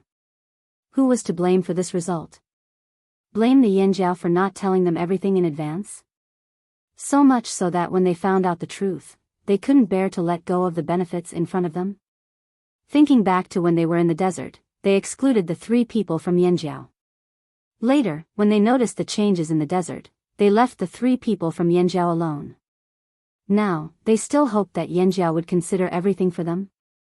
How was that possible? Who didn't have emotions? Not to mention the grumpy and unreasonable Yinjiao people. They weren't close partners, so the trust between them was too low. They were all on guard, so naturally, they wouldn't tell each other any secrets. From another perspective, they probably wouldn't even lead the way into the forest. Duo Kong laid there without moving. He rolled his eyes at the people who came over and continued to guard their tribe's prey. Xiao Xian also found that the people from the 5 tribes who came back all caught 2 or 3 green-faced fanged beasts. The 8 Limbs tribe caught the most, with 3. The other tribes only caught 2. The beasts that were tied up were all unconscious. These tribes always had their own ways to keep them unconscious. Hey, Muyu, didn't you guys catch 3 of them earlier? Why are there only 2 left now? And Xiao, didn't you catch 4? Why are there only 3 left? He-she of the Hui tribe asked. He-she's confusion made the people who came over look even worse. It was Chu-su of the Mang tribe who explained. Don't mention it. When we came over, we met the robbers. If we didn't gather together, more would have been robbed. They finally got rid of the green-faced fanged beasts and left that place. The beasts didn't chase after them. Just as they relaxed, the robbers attacked. You guys also met the robbers? Gula was surprised. Also? Chu-su caught the word, you guys met the robbers? The people from the other tribes who just arrived looked at the Yanjiao and Hui tribes. There were 9 unconscious green-faced fanged beasts lying there. 9. They were only 2 tribes. Why didn't the robbers steal more beasts? Some people felt it was unfair and were very jealous. She didn't care about the people's expressions and told them what happened before dawn with a little emotion. The people from the other tribes listened and the muscles on their faces kept twitching. No wonder I felt it was so quiet here. So this was the reason, Chu-su said. The birds and beasts in the forest were all scared away, so it was good for them to rest. Whether they were satisfied with the result or regretted it, it was all in the past. They wouldn't set foot in the green-faced fanged beasts' territory now. The beasts were probably still in a frenzy, and birds kept flying over there. After resting for a day and recovering their strength, the people from the other tribes were very quiet. Some people were thick-skinned and asked Xiao Xian and the others if the green-faced fanged beasts really had anything to do with gold. In this regard, Xiao Xian and the others all answered with, yes, ah, oh, and so on. They didn't say much. The people who asked felt it was boring and didn't ask anymore. The next day, the group set off again and embarked on the return journey. However, the people who returned had different moods. The happiest were probably the people from Yanjiao.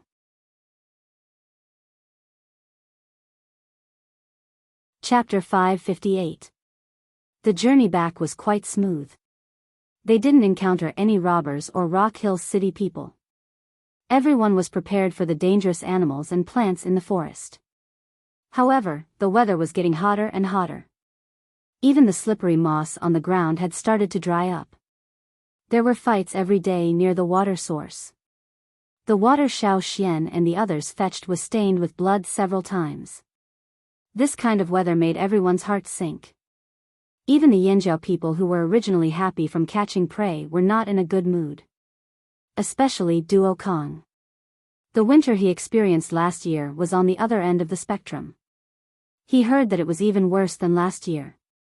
Maybe the other side of the sea was already covered in snow? When they returned to the tribe, Xiao Xian and the others found out that the situation in the forest was still good. When they entered the forest to search for the green-faced fanged beast, the stream that the tribe often fetched water from had dried up. There were 3 similar streams nearby that didn't have a single drop of water flowing. The tribe had to fetch water from further places. However, this was already considered good. At least the Yanjiao people were strong. It wasn't difficult for a team of warriors to go out and carry a few large tanks of water back. The expanded animal pens and fields could be used temporarily. There was no crisis. However, many tribes outside were not so good. The weather couldn't be changed. People were panicking. Many small tribes held ceremonies every few days, hoping to change the current situation through prayers and sacrifices. However, the weather didn't change. In fact, it was getting hotter. There was no rain. Not only were the animals in the forest fighting for water, but people were also fighting. It was said that in this unusually hot and dry winter, there were more tribes fighting than before. The reason was mostly because of the water source. Most tribes were located near water sources. In the past, when there was no water shortage, it was fine. However, now that there was such a situation, the conflicts escalated. After all, not every tribe was as close to the forest as Yanjiao. In order to survive, fighting was inevitable. After leaving the forest, the people from the other tribes did not stay in Yanjiao for long. Not only were they worried about the green-faced fanged beasts, but they were also worried about the harsh living conditions brought about by the current climate. They had to hurry back to their tribes as soon as possible. Fortunately, only a portion of the people had entered the forest. Every tribe had a portion of their people waiting in Yanjiao. There were also people who came to deliver their sincerity to help protect the green-faced fanged beasts so that they wouldn't be kidnapped halfway. When survival became difficult, the number of robbers increased. They had no choice but to be more prepared. After the people from the other tribes left, the Flaming Horn tribe began to prepare for the upcoming battle. The green-faced fanged beast that he had been looking forward to all day was finally back. It was time for the next step. Since the green-faced fanged beast's blood was special, it would evaporate before it could be used. Due to the lack of time, it was easy to make mistakes during the forging process, so it was best to extract some of the blood first. For this reason, Xiao Xian used a bamboo tube to make a simple syringe. It was as thick as a child's arm and nearly half a meter long. The inside of the syringe was polished and cleaned many times to prevent too many impurities from affecting the forging process. The piston was made of resin, taken directly from the plants in the forest, and connected to the piston rod. The needle was made from a type of bird's bone. Their bones were hollow. He chose a bone that was thin and hard enough. One end was connected to the syringe, and the other end was sharpened to make it easier for the needle to pierce. If it was too thin, it wouldn't be hard enough and would break easily. After it was done, Xiao Xian tried a few times to get some water. It was okay, it didn't leak. Seeing Xiao Xian make something like this, everyone felt very curious. When Xiao Xian used the syringe to get water, they knew what it was for. Naturally, they were very excited. Of the 9 green-faced fanged beasts, 2 were given to the Hui tribe, so there were 7 left. Now, 7 of them were still unconscious. When Xiao Xian and the rest came back, they showed signs of waking up. They only calmed down after a few injections. It was very strange. The green-faced fanged beasts rarely opened their mouths except when they were eating. Even when they were asleep, their mouths were tightly shut, and only their nostrils were breathing. Xiao Xian wanted to give them some medicine, but he couldn't. He could only prick them. You can just use this? Ao and Zheng Luo stood behind Xiao Xian, watching him suck the water out of the jar with the syringe and then inject it into another jar. Let's try it. Xiao Xian wasn't sure before trying it. Who knew if the green-faced fanged beast's blood would react with the bamboo and resin? Drag one over. Xiao Xian gestured for Duo Kong to get the prey. Duo Kong glanced at the 7 green-faced fanged beasts on the ground and picked the fattest one. It happened to be the first one Xiao Xian caught, the one with a broken fang. Although it no longer had a round belly and had lost a lot of weight, it was still a lot fatter than the others. It was no wonder Duo Kong picked it and carried it over. Looking at the green-faced fanged beasts in front of him, Xiao Xian thought that if he could successfully extract their blood this way, he wouldn't have to kill them all at once. After all, he didn't know how much to use and when to use it. He had to try again and again, and if he failed, he would have to start all over again. 7 seemed like a lot, but if he failed every time, would he have to go back into the forest to catch more? He had only been back for less than a day. Xiao Xian squatted down and avoided its long fangs. He looked at the distribution of its bones and determined where its internal organs might be. Then, he took out a dagger and made a cut on its chest. It wasn't a deep cut. It only broke the skin, and not much blood flowed out. The skin of the green-faced fanged beast was too thick, and the bones Xiao Xian picked were thin. To prevent the needle from breaking, he first used the dagger to break the skin. Green blood flowed out, and soon, it made a sizzling sound. It was like boiling water, and it evaporated at a speed visible to the naked eye. Ao and Zheng Luo had only heard about it before. Now that they saw it with their own eyes, they knew how special this beast's blood was. The green-faced fanged beast's self-healing speed was very fast. Xiao Xian didn't wait for the wound to heal before stabbing it in. He didn't pierce it too deeply. The needle went in at a slanted angle. As he inserted the needle, Xiao Xian pulled the plunger out of the syringe. Although he couldn't see what was going on inside the bamboo tube, Xiao Xian could feel if there was blood flowing out when he pulled the plunger. When he felt that there was blood flowing into the bamboo tube, the force needed to pull the plunger would be much smaller. It would be even better if the needle pierced into the blood vessels. Feeling the blood flowing into the bamboo tube, Xiao Xian sighed in relief. This method was still feasible. This was just an experiment. Xiao Xian kept the needle in the same position as when the blood was flowing out. After drawing out nearly 1/3 of the blood, he stopped. The wound on the green-faced fanged beast had healed. When Xiao Xian pulled out the needle, it took some effort and he almost broke the needle. After pulling out the needle, the wound on the green-faced fanged beast's body healed quickly. There were no visible marks on the punctured area. Xiao Xian pushed the plunger of the syringe and squeezed out half a drop of green blood. There was a sizzling sound in the air. Soon, the drop of blood evaporated and sealed the needle. There was no more sizzling sound. This proved that the blood in the bamboo tube was still there for the time being. Everyone let out a sigh of relief. This method worked. It meant that they could use this method to extract blood and send it to the casting room to be used during casting.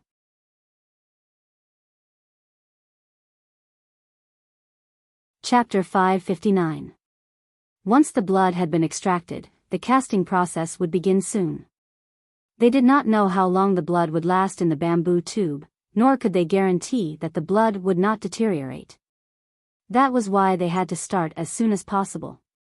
In the casting room, all unrelated people were chased out.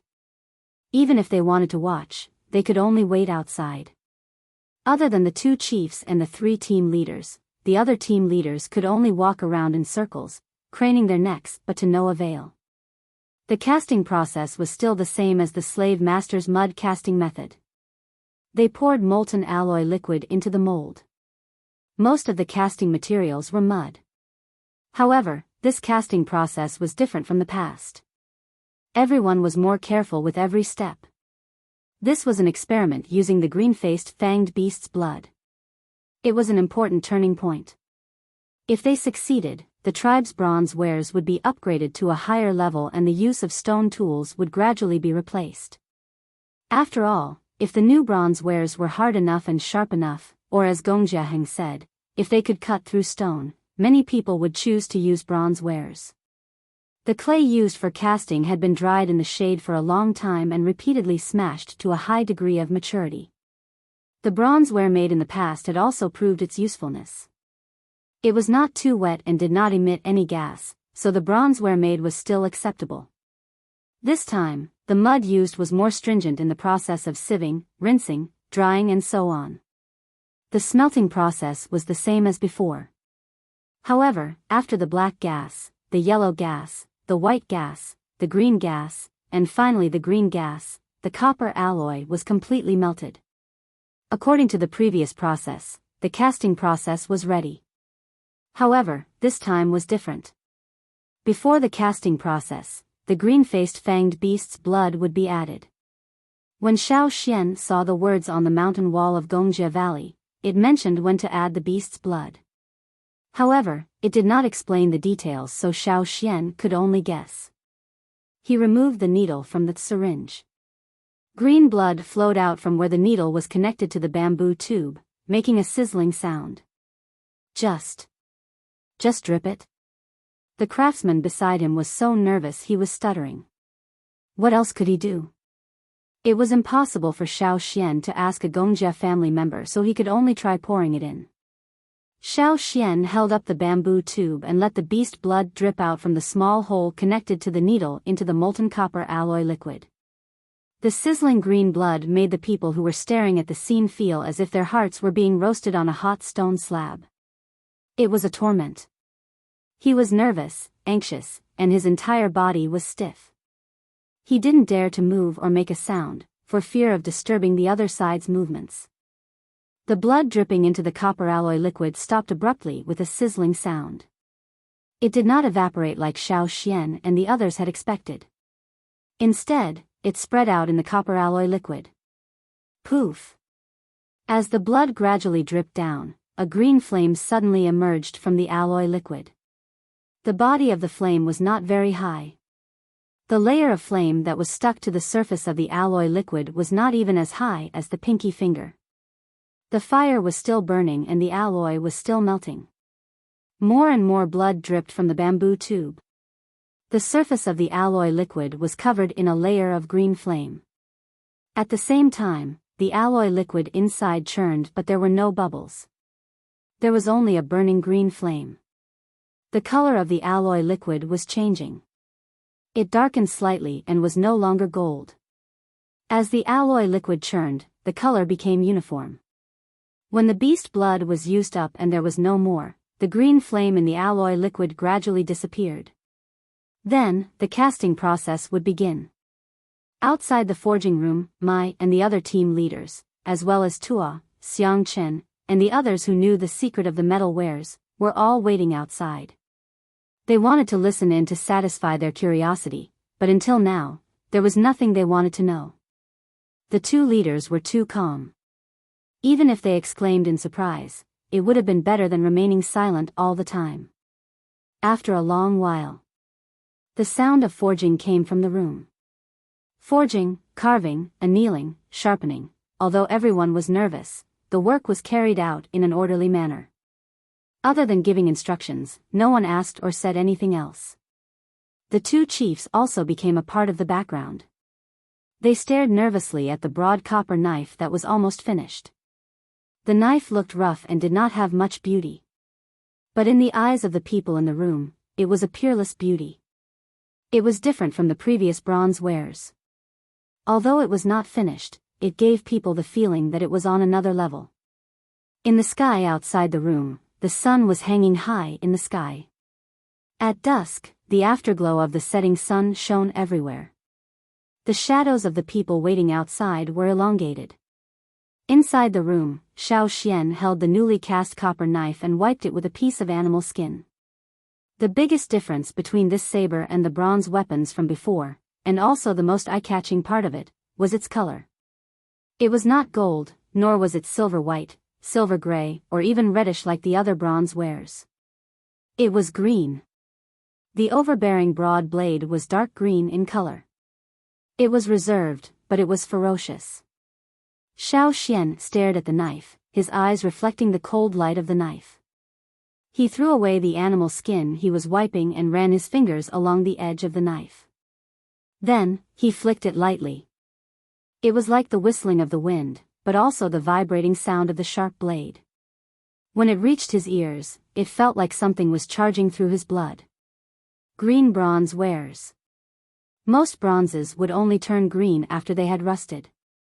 But now, this newly forged bronze saber was actually a deep, dark green color. Did it succeed? That was the question everyone wanted to know. The chiefs and team leaders did not know. Only Xiao Xian and the craftsmen who were in charge of hammering and carving knew that this knife was much harder than the other bronze wares. Xiao Xian's gaze moved away from the knife and looked at Ao and Zheng Luo, who were standing silently at the side. It was not that the two chiefs were not anxious.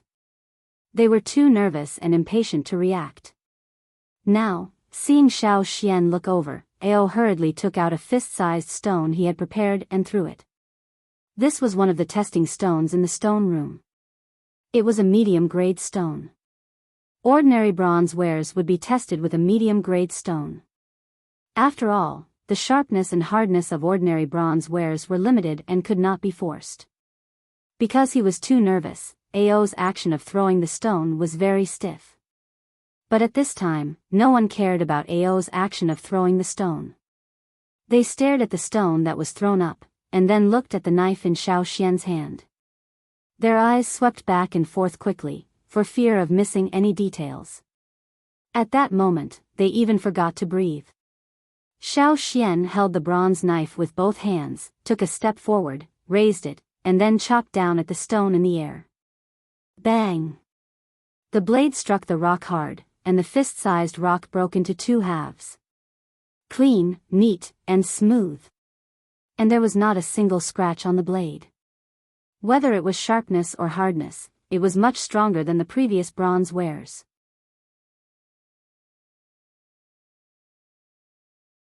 Chapter 560. The first stone was a medium-grade stone. Even if it could be cut with bronze tools, it would not be able to cut a stone of this grade in half so easily. The breathing of the people in the room suddenly became heavy as they stared at the cyan bronze knife in Xiao Xian's hand. Let's try again.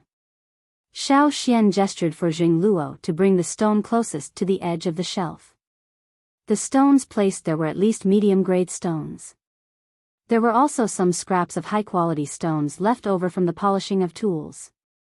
They were placed here as testing stones. When they heard that Xiao Xian was going to test his knife with medium-grade stones, the two chiefs' hearts ached. What if the knife bent? What if there was a nick in the knife? However, after Xiao Xian tested his knife, they fell silent. Because he was worried about his knife, Zheng Luo tossed a medium-grade stone up. It was still a little off from a high-grade stone, but Xiao Xian's bronze knife easily left a nick in it. Although it did not cut the stone in half like before, the result was enough to satisfy everyone in the room. This knife is similar to the one Gong Jiaheng made, right? Zheng Luo took the knife from Xiao Xian and carefully touched the spot where he cut the stone. There was no nick. Back when they were on the other side of the sea, Gong Jiaheng had returned from Gongjia Valley to visit the Flaming Horn tribe.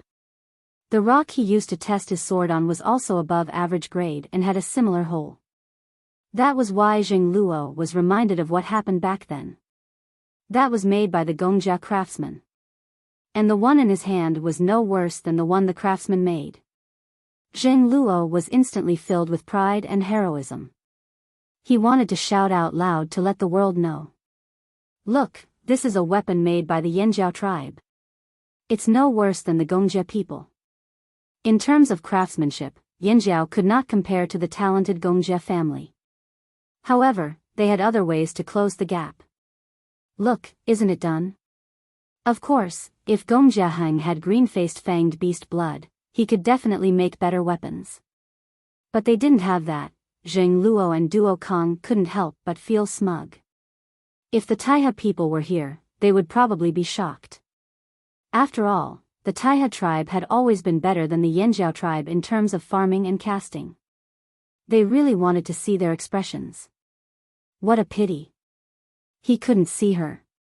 Zheng Luo reluctantly handed the knife to Ao. He had already seen it. There were others waiting to see the first Yanjiao bronze knife. Opening the door to the stone house, Zheng Luo had a complicated smile on his face. His steps were light and he shook as he walked, causing the small leaders outside to glance at him. However, their gazes quickly shifted to the stone house. Zheng Luo had already come out and the door was open. Did that mean the things were done? Judging from Chief Zheng Luo's reaction, did he succeed? Hence, after Zheng Luo left, the people who had been anxiously waiting outside also swarmed in. Xiao Xian did not continue to stay inside. He had to check on the green-faced fanged beasts.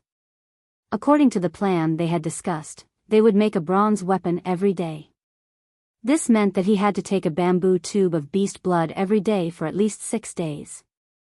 Now, the tribe's attitude towards the 7 green-faced fanged beasts was not to kill them straight away. They were going to adopt a sustainable development strategy and try their best to raise them. When Xiao Xian came back, he brought back a few stalks of grass that the green-faced fanged beasts liked to eat. He had already planted them in the tribe but they were not growing well. He wasn't sure if they could survive. Even if they could, those few stalks would not be enough to satisfy the 7 beasts. He just didn't know what else the beasts ate other than that grass. If these beasts were too picky, they would not be able to implement a sustainable development strategy. They would have to take their blood and cook them. Otherwise, they would starve to death. Right, he did not know if the meat of the green-faced fanged beasts could be eaten. Xiao Xian remembered that when he was in the fearsome beast forest, the bodies of the beasts were not complete. Most of them had evaporated along with the blood. Forget it, he would think about it later. Let's see if they ate other things first. While Xiao Xian was thinking about how to better implement a sustainable development strategy, a new atmosphere was spreading in the tribe. The successful casting of the new bronze wares was indeed inspiring. Its production was of great significance to the entire tribe. As long as one was a tribesman, they all knew that this would be a turning point. The innovation of tools would begin from here on out. The news of the success of the new bronze weapon was not made public. Only the higher-ups of the tribe and those who participated in the mission knew about it. Most people did not know about it. However, they could see that the leaders of the tribe who were originally gloomy due to the weather suddenly smiled brightly today. After the success of the first sword, Xiao Xian used the same method to take blood from the green-faced fanged beasts in the next few days. This way, he could take blood and ensure that the beasts would not be seriously injured. With the experience of the previous day, Xiao Xian took less blood in the next few days than the first day. This was because he found that after adding beast blood into the molten alloy liquid, there would be a saturation state. When the beast blood mixed with the alloy liquid and reached a saturated state, adding more beast blood would only cause the green flame to continue, and the alloy liquid would no longer tumble and fuse. After that, the new bronze weapons such as knives and axes were successfully cast. This proved Xiao Xian's guess. This also gave everyone a clear understanding of the use of beast blood.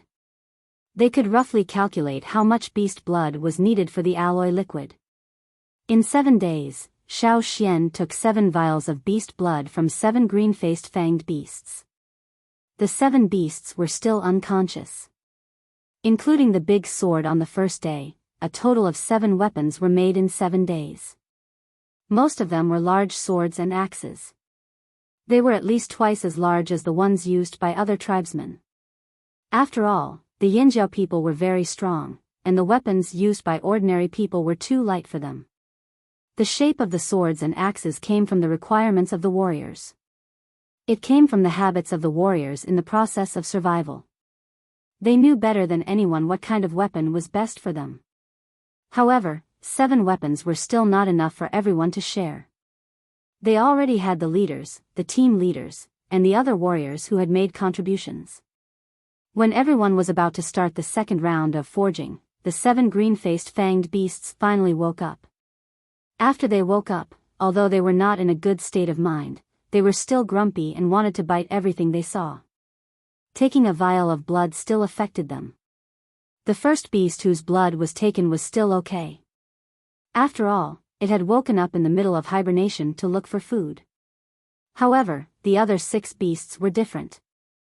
They were woken up in the middle of hibernation and were caught before they could look for food. When they were in the fearsome beast forest, they had consumed a lot of energy. Now, they were very hungry and looked around with green eyes.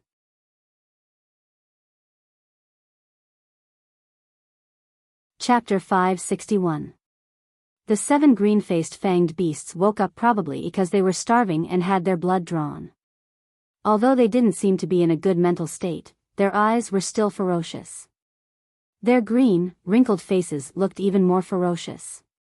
Their 2 big fangs made a crackling sound in the air. They seemed to be very unstable in their irritation. What should we do? Duo Kong threw the grass in his hand to the ground and scratched his head impatiently as he asked Xiao Xian. Now, it was difficult to even get close to the 7 green-faced fanged beasts, let alone feed them. As soon as they got close, the 7 beasts would shake their fangs and stab them as if they had seen their enemy. Although the 7 beasts were tied up tightly, and even if they shook their heads, the angle was limited and they couldn't hurt anyone. But now, the 7 beasts were completely uncooperative. The grass that Duo Kong threw in front of them was the freshest grass he had gotten from the mountains early in the morning. The beasts in the animal pen outside the forest liked to eat this grass. Unfortunately, the 7 beasts didn't appreciate it at all. They didn't even look at it and tried to stab Duo Kong with their fangs. This grass doesn't look that different. Why aren't they eating it? Duo Kong sat cross-legged on the ground and looked at the 7 beasts who were glaring at him. How about I go and pull some of that grass over? Mai asked. It was just planted. Plus, there are only a few of them over there. Even if they eat it, there isn't enough grass. Duo Kong shook his head. He didn't think it was a good idea. If the 7 green-faced fanged beasts continue to be like this, not letting anyone get close to them, being hostile to everyone, and being picky about their food, they could only cook them. Even if they couldn't cook them, they could still keep their fangs and bones to make bone tools. Xiao Xian looked at the 7 green-faced fanged beasts that were struggling and breathing hard. He decided to give it a try. For the past few days, he had been thinking about how to deal with the 7 green-faced fanged beasts. There was a huge demand for new bronzes in the tribe, and it was not a good idea to go back and catch the green-faced fanged beasts now. The weather was getting hotter and hotter, and the beasts in the forest were fighting for water. The fighting was getting more intense, and the hinterland of the forest was getting more dangerous. It was not a good time to enter the forest. If they could raise these 7 beasts and take their blood every 7 days, these 7 beasts would continue to live, and the tribe would be able to obtain what they wanted from them. If he wanted to raise it for a long time, he couldn't keep it tied up all the time. It would be best if it was obedient. To make them more obedient, it was impossible to domesticate them. Their tempers had long been cultivated. Xiao Xian thought about it, and there was only one way: to enslave them. Ji Ju had once said that the first slave would be the most loyal of all the slaves, and the one with the closest connection to the slave master's consciousness. No matter how good the other slaves were, they would always be a little worse. This was the commonality of slavery, so when choosing the first slave, one must be very cautious. However, Xiao Xian already had his first slave, and his loyalty was indeed very high. Other than that, Xiao Xian really hadn't enslaved anyone else. Ji Ju had also warned Xiao Xian that other than the first slave, the slaves enslaved later had limited loyalty. They might even betray the slave master. Moreover, wantonly enslaving slaves would cause their own characteristics and strengths to be scattered, and the connection between their consciousness would not be tight enough. When choosing to enslave a slave, one had to think more. Xiao Xian didn't want to enslave anyone for the time being, but these green-faced fanged beasts were worth a try. 7 wasn't a lot, and it was much better than enslaving hundreds of people in the desert. It didn't matter if the connection between their consciousness wasn't tight enough. Xiao Xian didn't want them to fight or work. He just didn't know if they would be obedient after being enslaved. He had to give it a try. Xiao Xian told the chief and team leader of his thoughts. Although the tribesmen rejected the slave masters, it was only directed at those in the desert and some people on the other side of the sea, not Xiao Xian. The tribesmen's rejection of the slave masters was attributed to the tribesmen's xenophobic ideology. Subconsciously, the tribesmen never regarded Xiao Xian as a slave master. Xiao Xian was a Yanjiao. Even if he could enslave slaves, he was still a Yanjiao. How could he be a slave master? No matter who said it, they wouldn't admit it. This was completely according to their own classification. Not to mention Xiao Xian, even if other people in the tribe, such as the shaman, chief, team leader, or other warriors could be enslaved, the tribesmen wouldn't admit that they were slave masters. No matter what others said, they wouldn't admit it. They were clearly their own people, Yanjiao tribesmen. No matter what you said, the Yanjiao people wouldn't listen. They were stubborn to the end. When they found out that Xiao Xian also knew the method of enslavement, Duo Kong and the others also wanted to learn. Unfortunately, they couldn't learn it, and in the end, they just left it as it was. Now, other than Xiao Xian, there were other people in the tribe who could use the method of enslavement, such as the 2 shamans, Guizhe, and a few other warriors. However, the success rate wasn't high, and most importantly, those people weren't as reliable as Xiao Xian. Instead of asking them to enslave the green-faced fanged beasts, it was better to let Xiao Xian give it a try. At the place where the green-faced fanged beasts were tied up, there was no one else other than Xiao Xian and a few other leaders. There were also warriors guarding outside, and they wouldn't let unrelated people near. Xiao Xian glanced at the green-faced fanged beasts, and walked to the one with a broken tooth. Seeing Xiao Xian, the green-faced fanged beast probably recognized him. It struggled hard, and the murderous intent in its eyes shot out. If it wasn't tied up at this moment, it would probably rush towards Xiao Xian and fight to the death.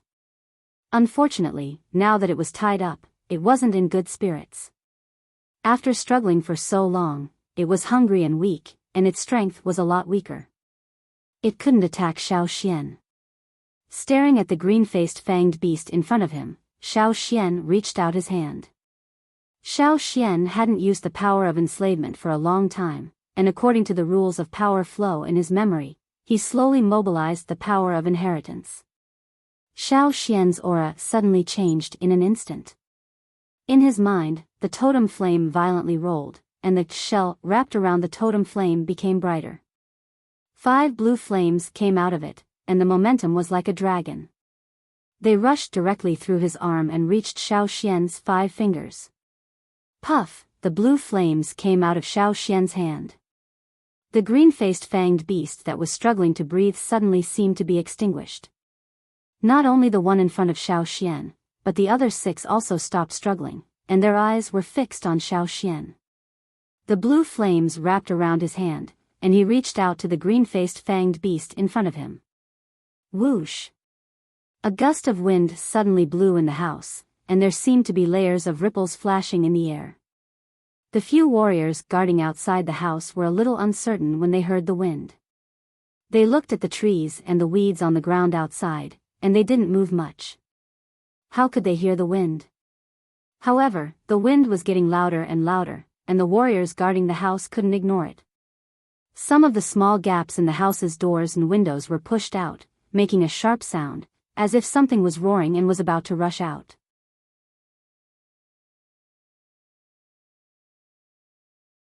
Chapter 562.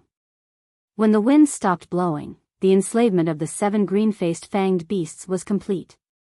However, the 7 green-faced fanged beasts were unconscious again. The specific results of the enslavement could only be determined after they woke up. Xiao Xian could feel the connection between his consciousness and the 7 green-faced fanged beasts. Although it was not as close as the first enslaved sapphire, he could still roughly understand their situation. The enslavement was successful, but these 7 beasts might not be as obedient as everyone expected. Fortunately, these 7 beasts were still very strong. They would be fine even if they were starved for 2 more days. Xiao Xian was sure of this. The next day, Xiao Xian received a report and once again went to the house where the green-faced fanged beasts were kept. The 7 green-faced fanged beasts had already woken up. Duo Kong and the others were still standing at a safe distance, looking at the green-faced fanged beasts and waiting for Xiao Xian's confirmation. Everyone was still very nervous about how obedient these 7 new slaves would be. It would be great if they were as obedient as Sapphire. After all, the green-faced fanged beasts were too aggressive.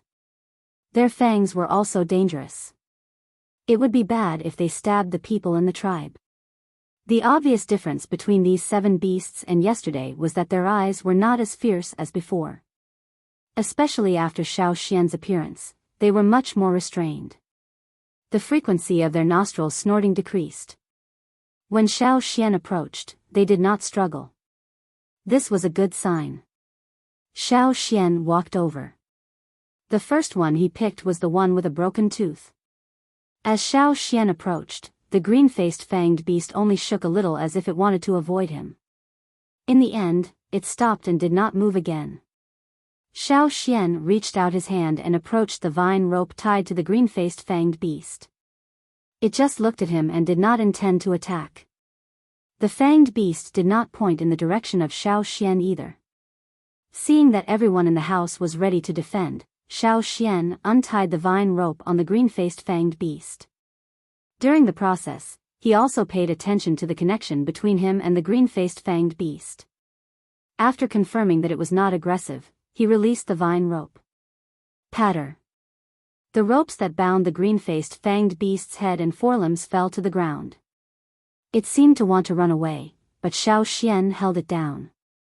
If it had been in the past, it would have definitely turned its head and stabbed Xiao Xian with its fangs. But now, it only struggled a little and remained in the position where Xiao Xian held it down. Not only was there no ferocity in its eyes, but it was also puzzled, as if it did not understand why Xiao Xian held it down and did not allow it to move. Seeing this, the two leaders and the team leaders felt relieved. Then, joy appeared on their faces. No matter what the final result was, they were already very satisfied with this level of enslavement. Compared to the situation yesterday where they were struggling and shaking their fangs with all their might, the ones in front of him now were really too obedient. Seeing that the result was satisfactory and in line with his expectations, Xiao Xian untied the vine rope that bound its hind legs. After being tied up for so long, the green-faced fanged beast supported itself on the ground with its 4 hooves and stood up uncomfortably. The leaders and team leaders next to them tightened their grip on their weapons and stared at the green-faced fanged beast that had already stood up, guarding against any sudden attacks. Xiao Xian was also on guard. Although the consciousness that connected with the green-faced fanged beast did not have any intention of attacking, it was still better to be cautious. The green-faced fanged beast that finally stood up on its 4 hooves. It was unknown whether it was because it was too hungry or because it had been tied up for too long that its whole body was stiff. It walked a few steps unnaturally, then with a whoosh, it ran away. Xiao Xian put down his sword because he didn't receive any attack from it. The chiefs and leaders in the house could see that the green-faced fanged beast was just trying to run around, it wasn't trying to attack them. Xiao Xian's order to them, "Don't attack the people of the Flaming Horns tribe at will," was indeed carried out. After running around the room like the wind, the green-faced fanged beast walked to Xiao Xian's side and looked at Xiao Xian. What does it want to do? Zheng Luo did not understand the green-faced fanged beast's behavior and asked. "It's hungry." Xiao Xian said, "It wants to show that it's very hungry right now." "Then what should we do?" Duo Kong pulled his hair in frustration. "They didn't eat the grass I cut. They didn't even smell it." There was still grass that Duo Kong had cut early in the morning on the ground, but when the green-faced fanged beast ran around the room, it directly ran past the grass on the ground and did not even look at it. "Let's not worry about that for now. Xian, untie the rest," Ao said. The first problem in front of them was not solved yet. How could they think about the next one? They had to first determine how many of the 7 beasts were successfully enslaved. If any one of them still attacked, then they would have to kill it first. Today's blood had not been drawn yet, and the forging room was still waiting. "Okay." Xiao Xian nodded. He had the same idea. Just like the previous one, when Xiao Xian enslaved the next beast, he also untied the vines in front of them. Although it was safer to untie the vines in front of their legs first, it was not easy to identify them. If he untied the vines in front of them first, they would immediately express their intentions. After their heads and necks were freed, if they had the slightest intention to attack, they would immediately execute it. This was more accurate. With their hind legs tied, even if they still wanted to attack, their movements would be greatly restricted. Fortunately, the other 6 beasts did not express any intention to attack, at least not yet. Xiao Xian picked up the vines on the ground and looped them around their necks one by one. Then, he held the other end of the 7 vines. "Okay, the first problem is solved. Now, we should think about what to feed them." Zheng Luo sighed. If they wanted to raise these 7 beasts, they had to feed them, right? What should they feed them? The problem now is not what to feed them, but what do they want to eat? Xiao Xian pulled on one of the vines, indicating that the green-faced fanged beast should not move. They are hungry and their tempers are worse. Other than the grass in the forest, what else could they feed the green-faced fanged beasts? This problem was too difficult. For a moment, the room was silent. Everyone was thinking hard, thinking about the plants they had seen. Which one could possibly make the green-faced fanged beasts open their mouths? The grains stored in the tribe, they did not eat. The freshly cut grass, they did not eat. The fruits picked in the forest, they still did not eat. Then what did they eat? Since we can't guess what would make them open their mouths, then let them find it themselves. Xiao Xian stood up and looked at the chiefs and team leaders in the room. First, let them go to the fields to take a look. In order to let these green-faced fanged beasts go to the fields to find food, they must first disperse the unrelated people in the fields, especially those who had not awakened their totemic powers. They must be kept away first, or else, if they were not careful, they would be in trouble. Those people could not take a stab from the green-faced fanged beasts.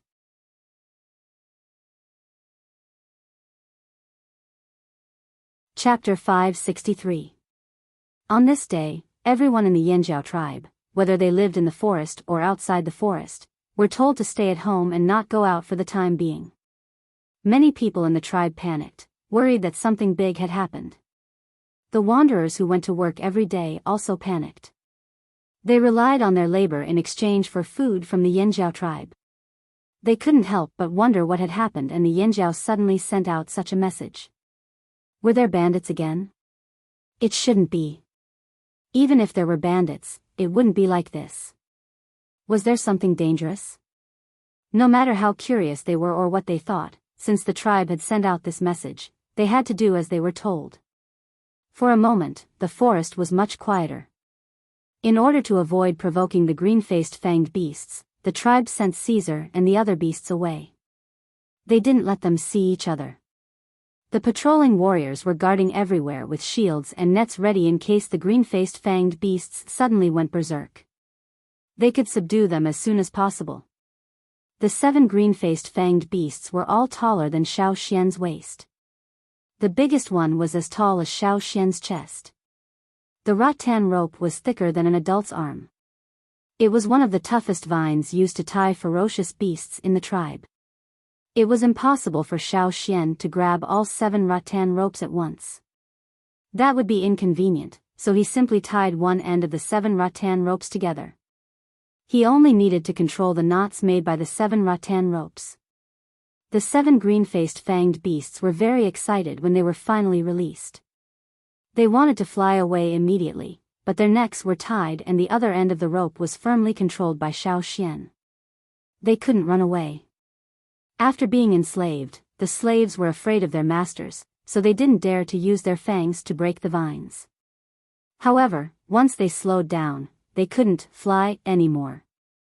So, when Xiao Xian led the 7 green-faced fanged beasts out, this was what the tribesmen saw. 7 ferocious-looking creatures with green faces, slanted eyes, long fangs, and ferocious expressions were rapidly swinging their short and thick limbs. The grass on the ground was kicked into pieces, and hot air was blowing out from their large nostrils. The vine rope was tightened, and it let out a creaking sound.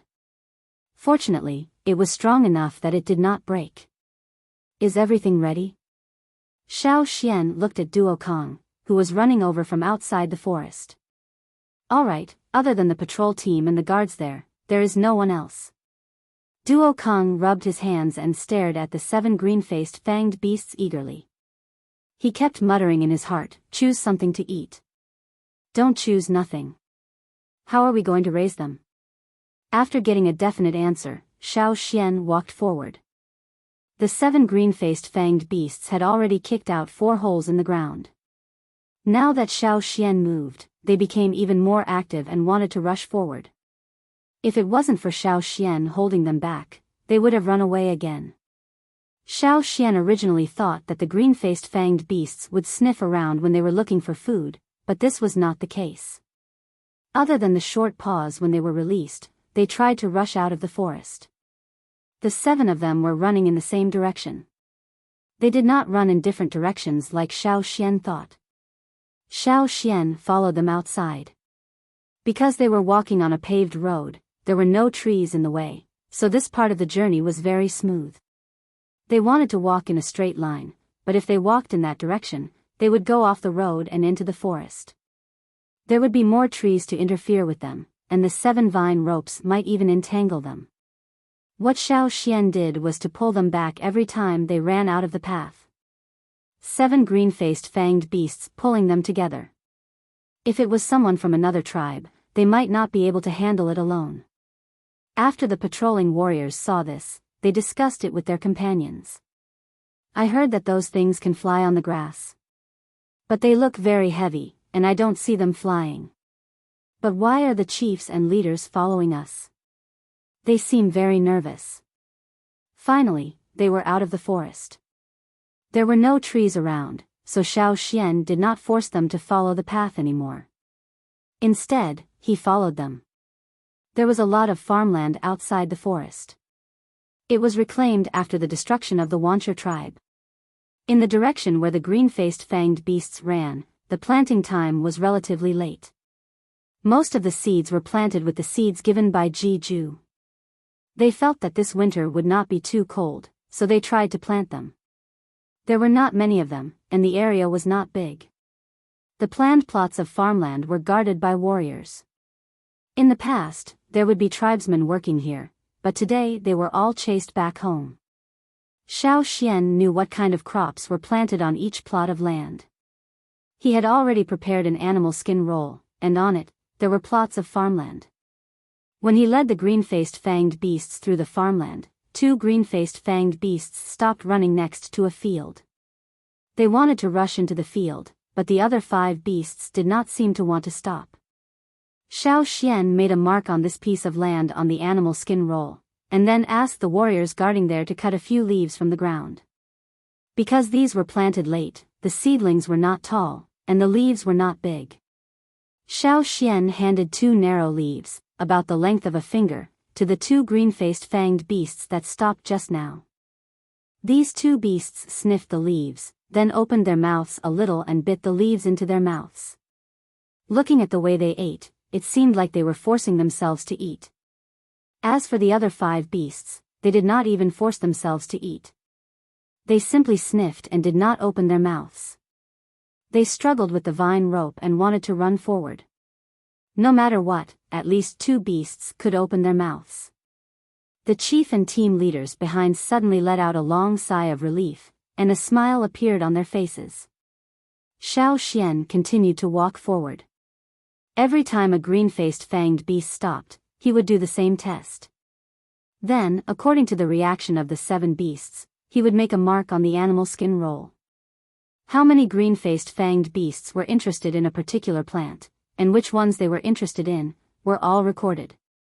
The 7 green-faced fanged beasts seemed to have different interests in different crops. Just like how people have different tastes, some like salty food, some like sweet food. Until now, other than the grass they ate in the hinterland of the forest, they did not have any other interests in common. The chief and team leaders behind felt that these 7 beasts were too troublesome to raise.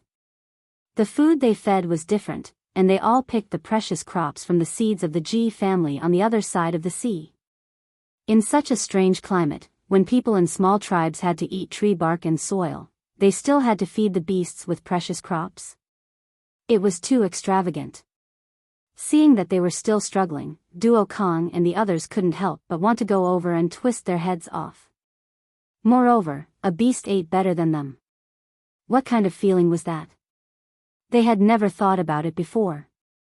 If someone had told Duo Kong this before, he would have thought that the person who did this was crazy. But now, they were willing to be cheated. The Yinjiao people had mixed feelings. However, for the sake of the new bronze wares, they endured it. Eating good food and being picky was better than not eating anything at all. Now, the Yinjiao people wanted to worship these 7 beasts. After all, their blood was precious, and the casting of the new bronze wares could not be done without them.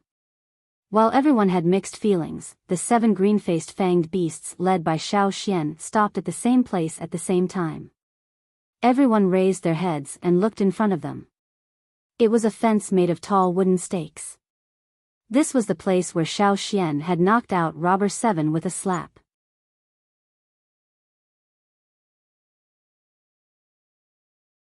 Chapter 564. Looking at the field that was surrounded by tall wooden stakes, the chiefs and leaders looked at each other, then became excited again. It was rare to find food that all 7 green-faced fanged beasts liked. Before this, they had already prepared for the complicated rearing work. Now that they suddenly saw such a scene, how could they not be happy? If the 7 green-faced fanged beasts were all interested in the cabbage planted in the field, then it would indeed be a happy thing. After all, they had transplanted a lot of cabbages, big and small. Because the meaning of this cabbage was different from other crops, the people in the tribe planned to label it as Yanjiao. They took care of it carefully and even sent people to guard it. When they first transplanted the cabbages, many of the leaves were incomplete and the growth of the cabbages was slow. After entering the rapid growth period here, they completely changed. When they were transplanted, the cabbages that were less than the height of a knee were now half the height of a person. Moreover, as long as they had enough water and nutrients, they would continue to grow quickly. The 2 shamans had planned to wait until the end of winter and during the sacrifice ceremony to give some of the cabbages to the people in the tribe as a souvenir. But if the cabbages in the field were interested in the green-faced fanged beasts, then the original plan would have to be changed. No matter what, they had to see if the 7 beasts were interested in the cabbages in the field. Xiao Xian gestured to the warriors guarding the cabbage field to pick a few cabbage leaves. He especially emphasized, pick the old leaves on the outside first. Don't break the leaves on the ball of cabbage. In addition to the ball of cabbage in the middle, there were also some leaves that extended outwards. Xiao Xian was referring to these leaves that did not form a ball.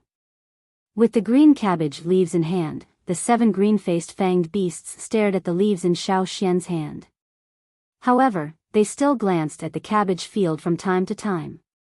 The 7 green-faced fanged beasts did open their mouths when they saw the cabbage that Xiao Xian handed over. They even seemed to like it. Although it might not be their favorite, they were picky eaters. Being able to accept the same kind of plant made the Yanjiao people very happy. After they finished eating the first few pieces of old vegetable leaves, Xiao Xian handed them a piece of vegetable leaf that was broken off from the vegetable ball. Compared to the previous pieces, this one was much more tender.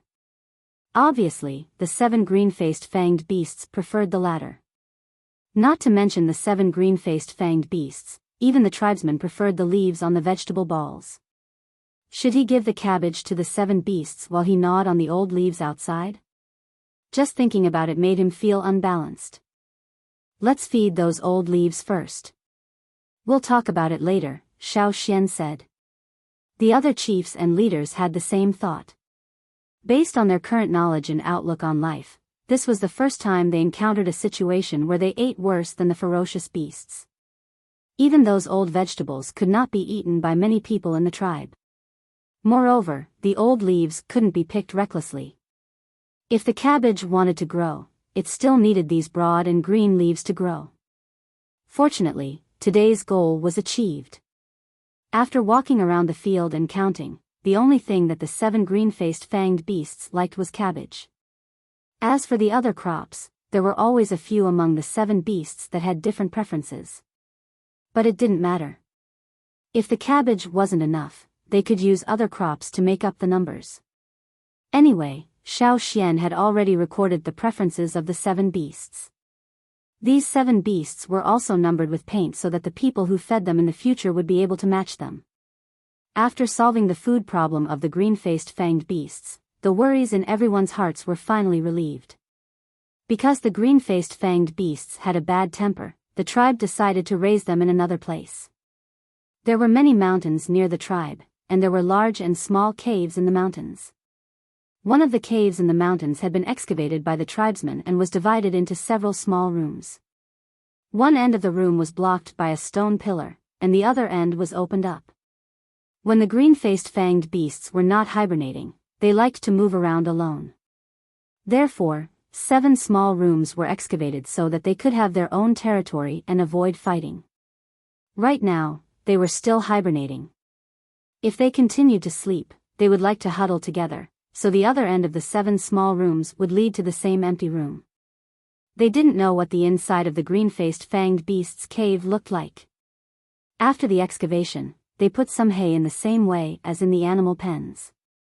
Of course, compared to the hay in the tribe's animal pens, the grass in the green-faced fanged beast's cave was much better. They were all carefully selected. According to the tribesmen's thinking, they could eat worse food, but the weapons they used had to be better. Therefore, the grass in the animal pens of the food beasts was of lower quality. As for the 7 green-faced fanged beasts, they had to live in better conditions. If they fell sick, the blood they provided could affect the forging of the weapons. The 7 green-faced fanged beasts were placed in a new place. They were still not used to it, but right now, what they cared about the most wasn't the cave, but their stomachs. Therefore, when the vegetables and grains were placed in their respective troughs, they didn't care about anything else. They just ate first. Xiao Xian saw the way the green-faced fanged beasts ate for the first time. It wasn't that their table manners were bad, they just ate a little faster. What surprised Xiao Xian was that their stomachs were inflated. The amount of food he fed them wasn't much. If it were other beasts or humans, this wouldn't happen. However, the green-faced fanged beasts were different. The amount of food they ate was much more exaggerated than the amount they ate. This reminded Xiao Xian of the situation when he first met Broken Fanged. It was blocked at the entrance of the cave because of its round stomach. Xiao Xian thought it ate too much, but now it seemed that even if they ate a lot, it wasn't as big as he thought. Fortunately, although the 7 of them had become bigger after eating, they hadn't reached the point where they were completely round. Without food, the 7 beasts threw a tantrum for a while. They even knocked over the stone troughs and poked a few holes in them. After venting, the 7 beasts ran to the innermost room covered with hay and huddled together to sleep. Xiao Xian went in to take a look. After about half a day, their swollen stomachs shrank. It was similar to what he saw in the forest. After sleeping for a day, the 7 beasts got up to eat again. This time, Xiao Xian put in almost a third more food than last time. After they ate, they slept for a longer time. After all, it was still their hibernation time. Because he was worried that it would be difficult to raise the 7 beasts in the beginning, Xiao Xian didn't take any more blood before they woke up. If he wanted to implement a sustainable development plan, he had to be patient. Sharpening the knife won't delay the work of cutting wood. He had to raise the 7 beasts first.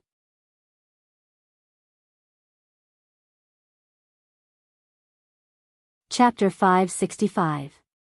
The Yinjiao tribesmen treated the 7 green-faced fanged beasts very well. It was rare for them to take care of the beasts so well. Xiao Xian even drew blood from them once. However, one day, the 7 green-faced fanged beasts fell asleep after eating their fill. Xiao Xian stopped drawing blood and let them continue their hibernation. He could feel that it would be a long time before the beasts woke up again. The second batch of green bronze wares were made. The first to receive them were naturally those with high positions and contributions in the tribe. The chief and the team leaders all received their wares, but there were close to 20 of the team leaders. There were too many people but not enough wares, so the chief and the team leaders distributed their old weapons for the team leaders to use first. Many of the weapons were made by Gongjiaheng. Although they were not as good as Xiao Xian's sword, they were better than most of the bronze wares now. When there were no new bronze wares, the team leaders did not complain. It was already good enough to have them. Didn't they see how envious their subordinates were? The bronze wares and the green-faced fanged beasts were temporarily solved. However, there was another very serious problem: the weather. Yes, there were no snow walls taller than houses, so people would not freeze if they walked out. However, they were running towards the other extreme. Compared to the time when Xiao Xian and the rest returned from the forest, the weather was much hotter now. If a bird's egg was dropped on the ground and cracked, the egg would be cooked immediately. That was a muddy grassland. Many of the grass that was still green in the beginning of winter could not withstand the cold but could not withstand the drought. Clumps of grass withered and died. The tribesmen cut them and tied them into bundles to be used as firewood. However, they had to avoid fires in dry weather. They were in the forest after all. If a fire broke out in this weather, the entire tribe would suffer.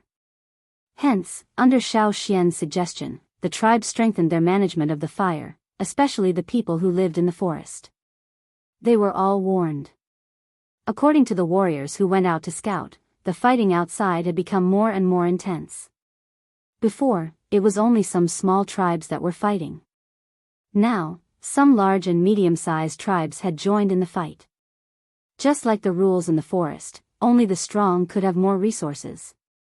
The weak could only stand aside and watch, praying that the strong could give them some leftovers.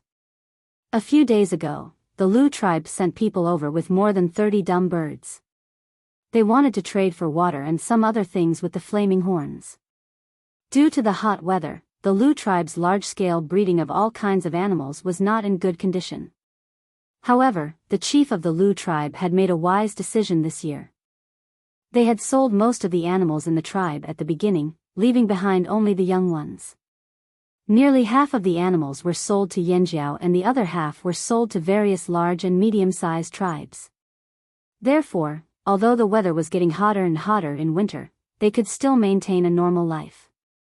Moreover, they had their own water source, a pool. The water came from underground and did not dry all year round. The people of the Lu tribe always had their own way of dealing with disasters, and they were agile enough. Their leaders were also very smart and decisive.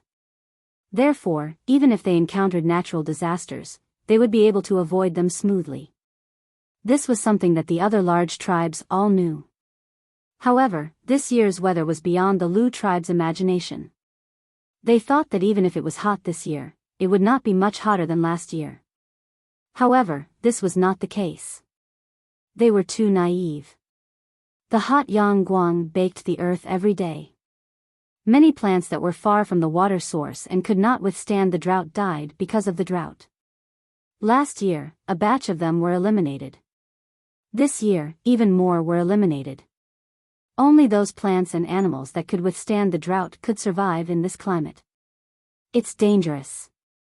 The person in charge of the transportation was Yanjiao, who was familiar with Shaoxian. After arriving at Yanjiao gulped down a bottle of water. It had been many days since he drank water like this. Don't you have a pool? Why is there still water? Duo Kong asked. If other tribes asked this question, Yanjiao might not have told them the truth. However, the Yanjiao people were different. After interacting with them for so long, Yanjiao had a good understanding of the Yanjiao people. He knew that they were just curious and did not want to pry any secrets from him. It's almost dry. Yanjiao sighed. How is that possible? Shaoxian was surprised, but after thinking about it, it made sense. Many small rivers and streams in the forest had dried up, and in some karst caves, there were pools that seeped out from underground water. Now, all of them had dried up, so it made sense that something like this had happened to the Lu tribe. It's not just you guys. Even our chief didn't expect this to happen. Yanjiao's eyes were filled with worry. When he realized that the water in the pool had decreased drastically, their chief made the decision to sell more of the tribe's reared beasts. Even though they might not be able to get anything they were satisfied with, they still insisted on this decision. Yanjiao was still in charge of Yanjiao. Other tribes might hesitate, but the Yanjiao tribe would definitely be able to get these beasts. They could also trade for water and other resources from Yanjiao. After all, Yanjiao was in the fearsome beast forest. Was there any shortage of water in the forest? At least, that was what Yanjiao thought. However, after hearing about the situation in the forest from Shaoxian, everyone in the Lu tribe fell silent. The situation was worse than they thought. No wonder their chief made the decision to sell the reared beasts at such a low price. There would be even less water. The people in the tribe couldn't even satisfy their needs. Why would they care about the reared beasts? Therefore, the chief of the Lu tribe decided to keep the core cubs and sell the rest to reduce consumption. As long as their foundation wasn't shaken, their farm could still recover quickly. Oh right, I see that the number of guards you have this time is more than double the number of guards you had before. Are there a lot of robberies? Asked Shaoxian. Speaking of this, Yanjiao was even more upset. Don't mention it. We met several groups of people on the way. There were even some wanderers who were not afraid of death. They even came to rob us. Although they were forced to do so by life, no one would sympathize with people who threatened their own interests. Moreover, this world was cruel. Except for the people in the tribe, everyone else was an outsider. If they couldn't even protect their own people, what did the lives of outsiders have to do with them? Not to mention that those people wanted to rob them. Even if the people of the Lu tribe were easy to talk to, they wouldn't be entangled in this issue. After complaining, Yan Jiao looked at Xiao Xian and the others with a serious face. You guys should be careful too. Many people are coming this way. There must be a lot of water in the ferocious beast forest. This was what many people thought. In their imagination, the forest must be full of moist moss, streams and rivers everywhere, and juicy plants and fruits. If everyone said so, then it must be the truth. When they were forced to a certain extent, the threat of the ferocious beasts in the forest became very faint in their minds. Some people even deliberately stopped thinking about the dangerous factors in the forest. In fact, the Yinjiao tribe had already strengthened the defense and patrols around the forest. However, after hearing Yan Jiao's words, the Yinjiao tribe increased the number of guards and patrols again. In the tribe, there was no such thing as winning people by virtue. Survival was always accompanied by blood and killing. It could be foreseen that in the next period of time, the situation in the ferocious beast forest might be different. However, what Xiao Xian was thinking about the most now wasn't those people who went into the forest to look for water. The ferocious beast forest was so big that it didn't belong to only the Yinjiao tribe. If they could find water with their own strength, the Yinjiao tribe wouldn't interfere. As long as they didn't target the Yinjiao tribe wouldn't care. Moreover, the Yinjiao tribe's fighting strength was there for all to see. What Xiao Xian was most worried about was something that all the tribes had always been worried about but couldn't predict. The change of the weather was definitely a sign. The more severe the sign was, the more likely it was that the changes that might happen in the future would be so great that people couldn't predict it. Xiao Xian took out a straw rope woven from withered grass and tried to do a knot divination. However, halfway through the divination, the straw rope suddenly broke. It wasn't tangled up in a mess, but directly broken. There was even a section of the straw rope that was broken. This was the first time that Xiao Xian had encountered such a situation with the straw rope ever since he mastered the art of divination. This situation shocked Xiao Xian to the core. It was fine if he couldn't do a divination, but the change in the straw rope made Xiao Xian unable to calm down for a long time. Something big was going to happen, and that change was very close. Perhaps it would happen soon after the end of this climate change.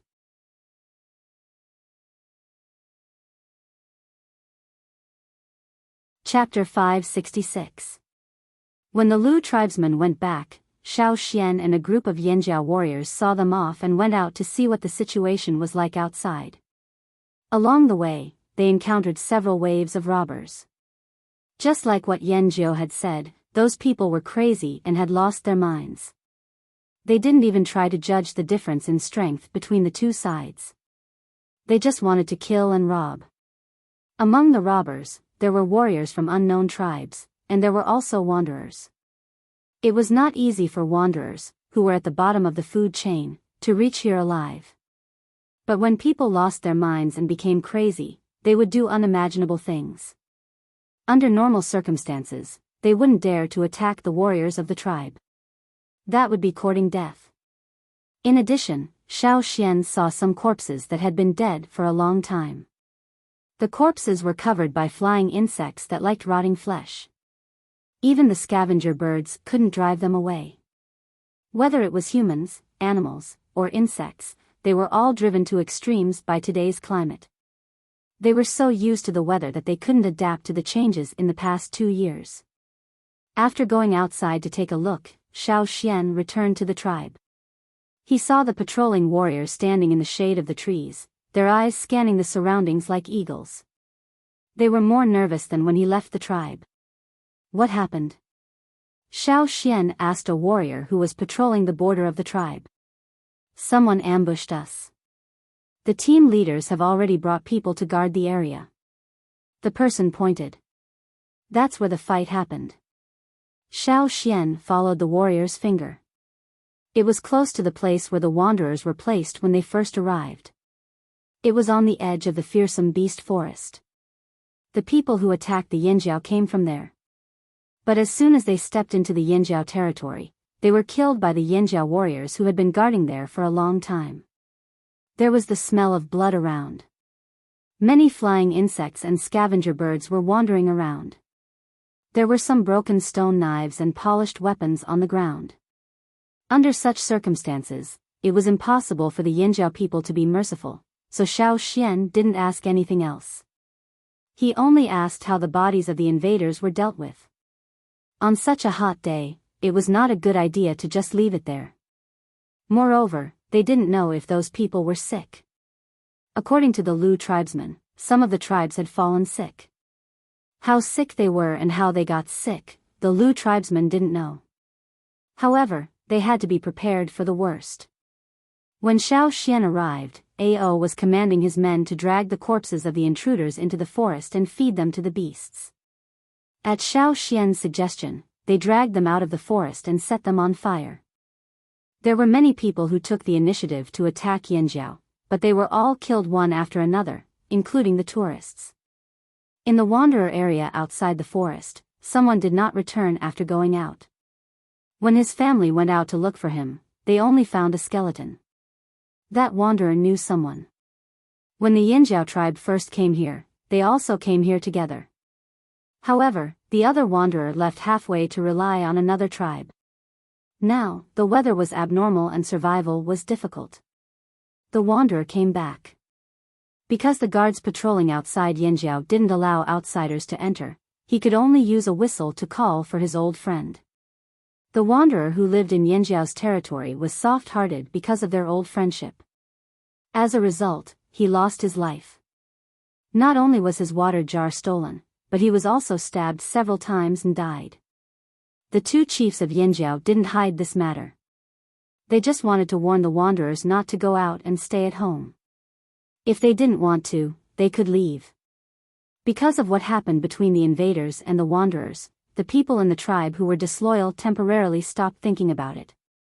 Whether it was the wanderers or the warriors in Yinjiao, they all behaved themselves. When the hunting team went into the forest to hunt, they also saw some human skeletons. They were all people who entered the forest from other places. Unfortunately, they didn't make it out alive. Maybe there were people who succeeded in getting food and water, but the hunting team didn't meet them.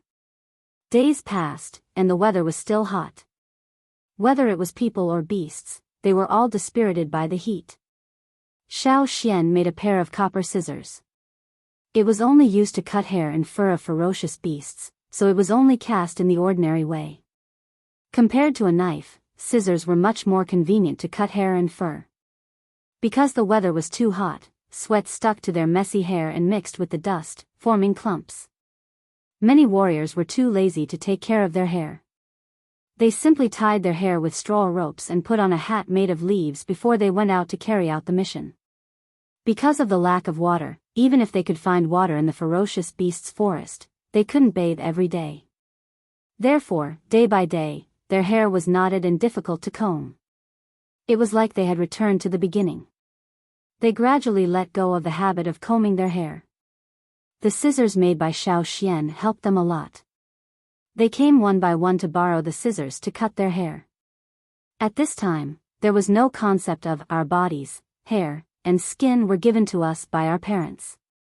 We didn't dare to damage them. It was the beginning of filial piety. They just cut their hair according to their own preferences. Usually, they wouldn't be willing to cut all their hair. After all, they had to wear animal teeth and bone ornaments in their hair to show off. But now they were too hot and couldn't take a shower, so cutting all their hair would save them a lot of trouble. Therefore, there were many more hairy bald men in the tribe. In addition to the warriors of the tribe, Xiao Xian cut some hair for Caesar and the other beasts that had thick hair. However, it was difficult to cut the hair of ferocious beasts with ordinary scissors. After several attempts, Xiao Xian gave up and lent the scissors to the people who looked after the animal pens. There were some animals with thick hair. They should have been slaughtered in the cold winter to keep their fur. Looking at the thick hair on their bodies, they looked unbearably hot. No wonder those animals were half dead every day. Even if they were given water, it didn't have much effect.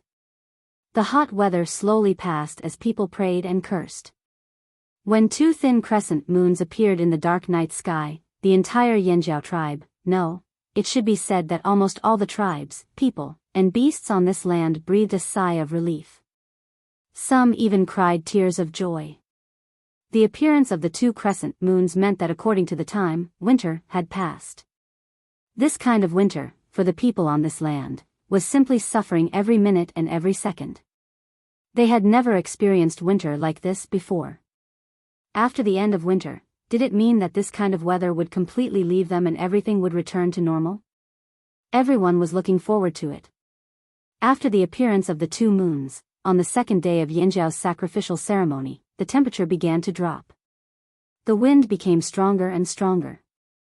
The coolness of the wind made the people who had experienced the torment of winter cheer to their heart's content. In the forest, all kinds of ferocious beasts also roared, welcoming the change. But, was the nightmare really over?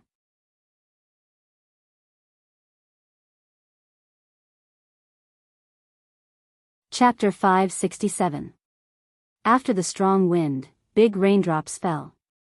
Yangguang, which had been in the sky for a whole winter, was finally covered by thick clouds.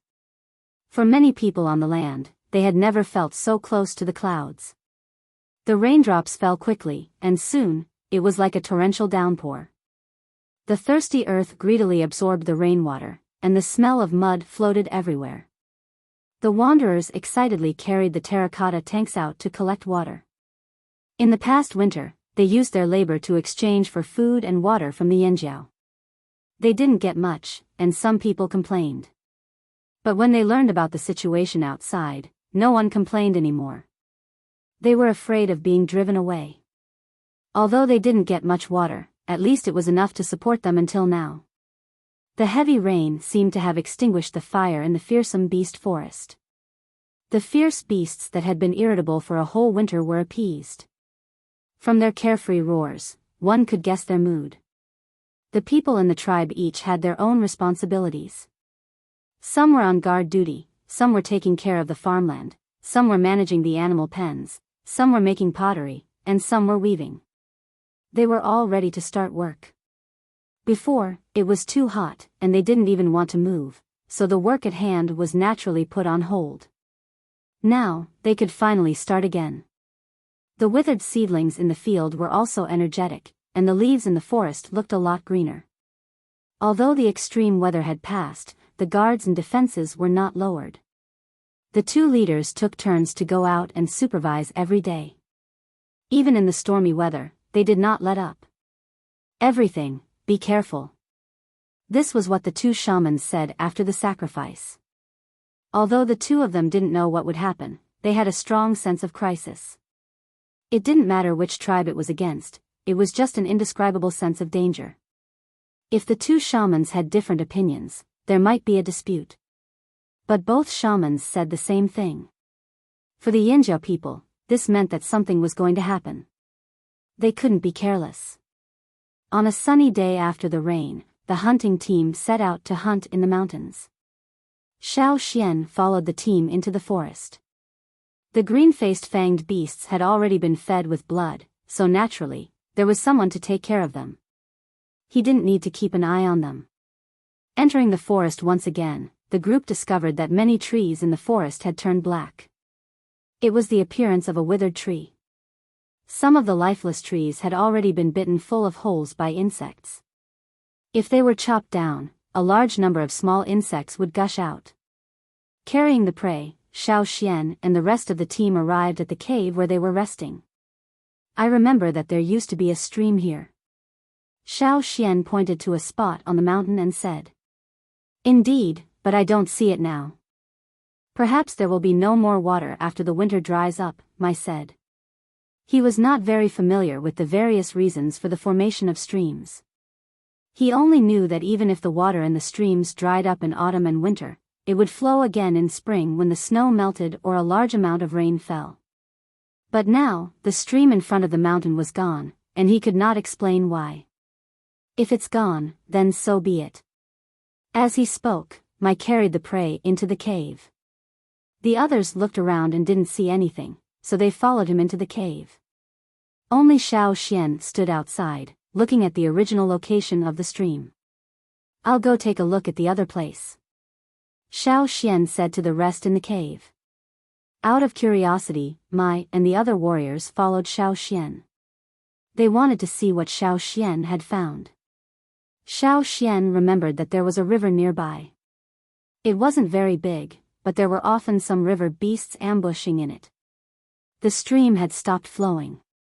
Maybe it was because there was no snow on the mountain this year. The unusually hot winter had caused the snow that covered the mountain top all year round to disappear. However, the river over there was not only water from the melted snow flowing into the stream, but also underground water.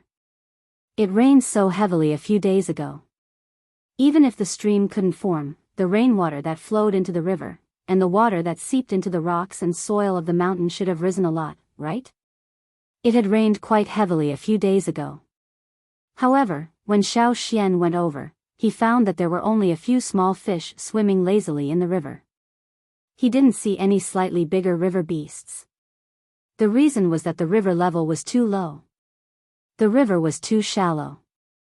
Some river beasts didn't like diving areas like this, so naturally, they didn't appear here. Mai and the others were surprised to see such a low river level, but only for a moment. They thought that it might be because the mountain forest was too thirsty. After the rain, the mountain forest drank most of the rainwater, so there wasn't much rainwater left for the river. However, even if the mountain forest could absorb and store a lot of rainwater, what about the underground water? A rainstorm that lasted for a few days couldn't even make the river level rise? Even if the rise wasn't obvious, it shouldn't be so small. In the past, the river water here was often muddy yellow because the river beasts in the river liked to stir up the mud and sand at the bottom of the river. But now, the river water was not only shallow, but also much clearer. This meant that no river beasts had come here recently. Let's go to the next place. I remember that there is a karst cave here. When Xiao Xian hunted with the hunting team in the past, he once found a karst cave. There was a pool in the cave, but the water was red, and there were some tiny creatures swimming in it. Even if the water was filtered and boiled, it was still not drinkable. Later, Xiao Xian didn't go there again. As soon as he stepped into the karst cave, Xiao Xian's expression changed. Not only Xiao Xian, but the other warriors, who were more sensitive, also felt that something was wrong. In the past, when they came here, they could feel the cool and moist water vapor in the wind as soon as they entered the cave. There was also a faint sweet smell from the plants that grew in the cave. But now, neither the water vapor nor the smell of the plants could be smelled. Xiao Xian walked in. In the past, he could see a layer of shallow water on the ground after a few steps. Now, after walking for more than 10 meters, the ground and the surrounding stone walls were still dry. Mai held the water moonstone and lit up the surrounding area. No water. Still no water. The deeper they went, the lower the terrain was, until there were only some small underground caves left. There is no water in this cave. The Yinjiao warriors, who had just experienced a strange winter, suddenly felt that their throats were dry. How could there be no water? At this time, they understood Xiao Xian's purpose, and everyone became alert. They thought that the crisis had passed, but they didn't expect that it was still there. Looking at the ground carefully, there were some dried red things on the uneven ground of the cave. Some of them could be scraped off with a knife. These are. Mai picked up a ball of red debris scraped off the ground and crushed it with his fingers. The debris quickly turned into powder. These are the creatures that used to live in this pool. Now, they are all dead. Xiao Xian frowned and walked out. Hearing Xiao Xian's words, Mai and the others felt that their throats were even drier. Without water, would they die of thirst? After that, during the next few days of hunting, Xiao Xian went to find several more water sources.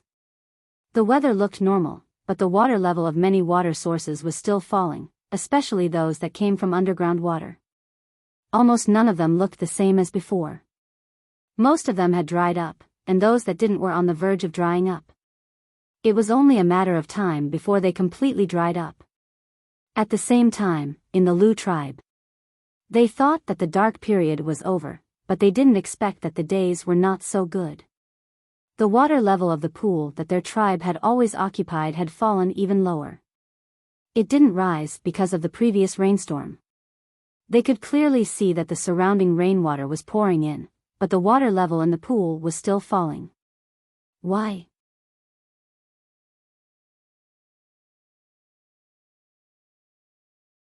Chapter 568. After the hunting team returned, Xiao Xian told the shaman and chief about what he had seen. He also reminded everyone to prepare in advance. Now, everything seemed normal. The weather was in line with the characteristics of this season. It was neither hotter nor colder. It seemed to have returned to normal. However, not only the Flaming Horns tribe, but also many other tribes on the continent, after experiencing an unusually difficult winter, the lack of water was very nerve-wracking. On this mainland, there were many streams, ponds, and small and medium-sized lakes formed from underground water. When the winter ended and the rain came, the weather returned to normal. However, these water sources did not seem to have recovered. Instead, the situation became more serious. There were not many water sources left. Because of this, the competition for resources broke out again. Spring was in full bloom. It was supposed to be full of life. However, on this mainland, there was an indescribable panic. Dried brown blood splattered on the grass by the river. The rancid smell with a residual murderous aura told passers-by what had happened here. As he listened to the news brought back by the expedition team, Xiao Xian and the other leaders of the Flaming Horn tribe remained silent. After a while, the shaman finally spoke. Everything is a sign. We need to prepare in advance. The shaman sighed and walked slowly to the window. He looked up at the blue sky and fluttering clouds outside. We even need to be prepared to face something similar to what our ancestors encountered 1,000 years ago. The shaman's words shocked everyone in the room. They could no longer sit still. They all jumped up as if they had been pricked. What? Shaman, what do you mean? Do you really think that what's about to happen will be the same as what our ancestors encountered? No matter if it was the leader or the leader, none of them could remain calm. All the preparations they had made were based on the hardships they had experienced in the past winter, but they did not think further. But from the shaman's words, could it be the same as what their ancestors had encountered 1,000 years ago? Didn't that mean it would be devastating? Zheng Luo and Duo Kong looked at the old shaman who was sighing in front of the window. They then turned to the old lady who was sitting there silently. What do you mean? The old lady looked up and glanced at Zheng Luo and Duo Kong helplessly. They had known each other for a long time. One look from the old lady was enough for Zheng Luo and Duo Kong to guess what she meant. At this time, the old lady's reaction was obviously a tacit agreement with the old shaman's words.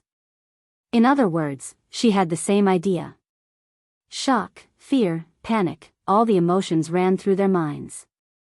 All that was left was a blank. They were familiar with history. Although they did not experience the natural disaster 1,000 years ago, they could still understand a little bit from the handwritten notes left behind by their ancestors. Even their powerful ancestors could not avoid it, so what could they do? 1,000 years ago, a natural disaster knocked the Flaming Horn tribe off their glorious throne. What followed was a clash of different ideologies, causing the tribe to split into two. The once glorious Flaming Horn tribe fell into the dust and faded out of sight. That was the power of heaven and earth. Even the ancestors could not resist it, so how could they? So what if they knew in advance?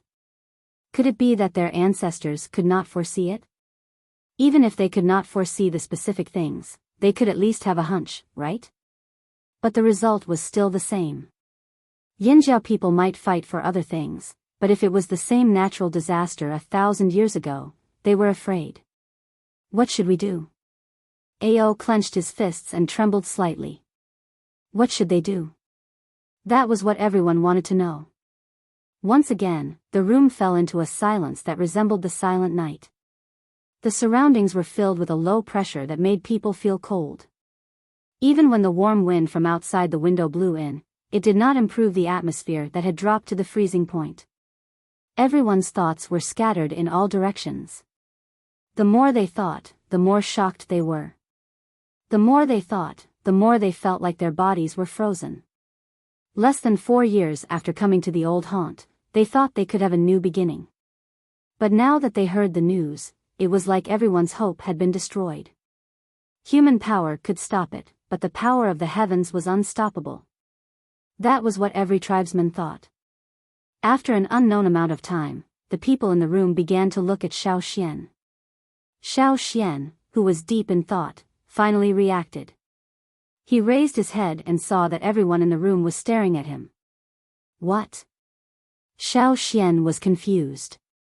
Can you do divination? Asked Cheng Luo. Everyone in the room knew that Xiao Xian could use not divination. I've tried a few times before, but I didn't succeed once. Xiao Xian shook his head. The eyes of the others in the room darkened as disappointment filled their faces. They originally thought that Xiao Xian might be able to use divination to find out what the shamaness didn't know. Now it seemed that this method wouldn't work. Duo Kong scratched his stiff short hair. Then, can we borrow the power of the ancestors? The power of the ancestors? Everyone was confused at first, then looked at Xiao Xian expectantly with sparkling eyes. Yes, the power of the ancestors. Didn't the people from the other side rely on the power of the ancestors to cross the sea?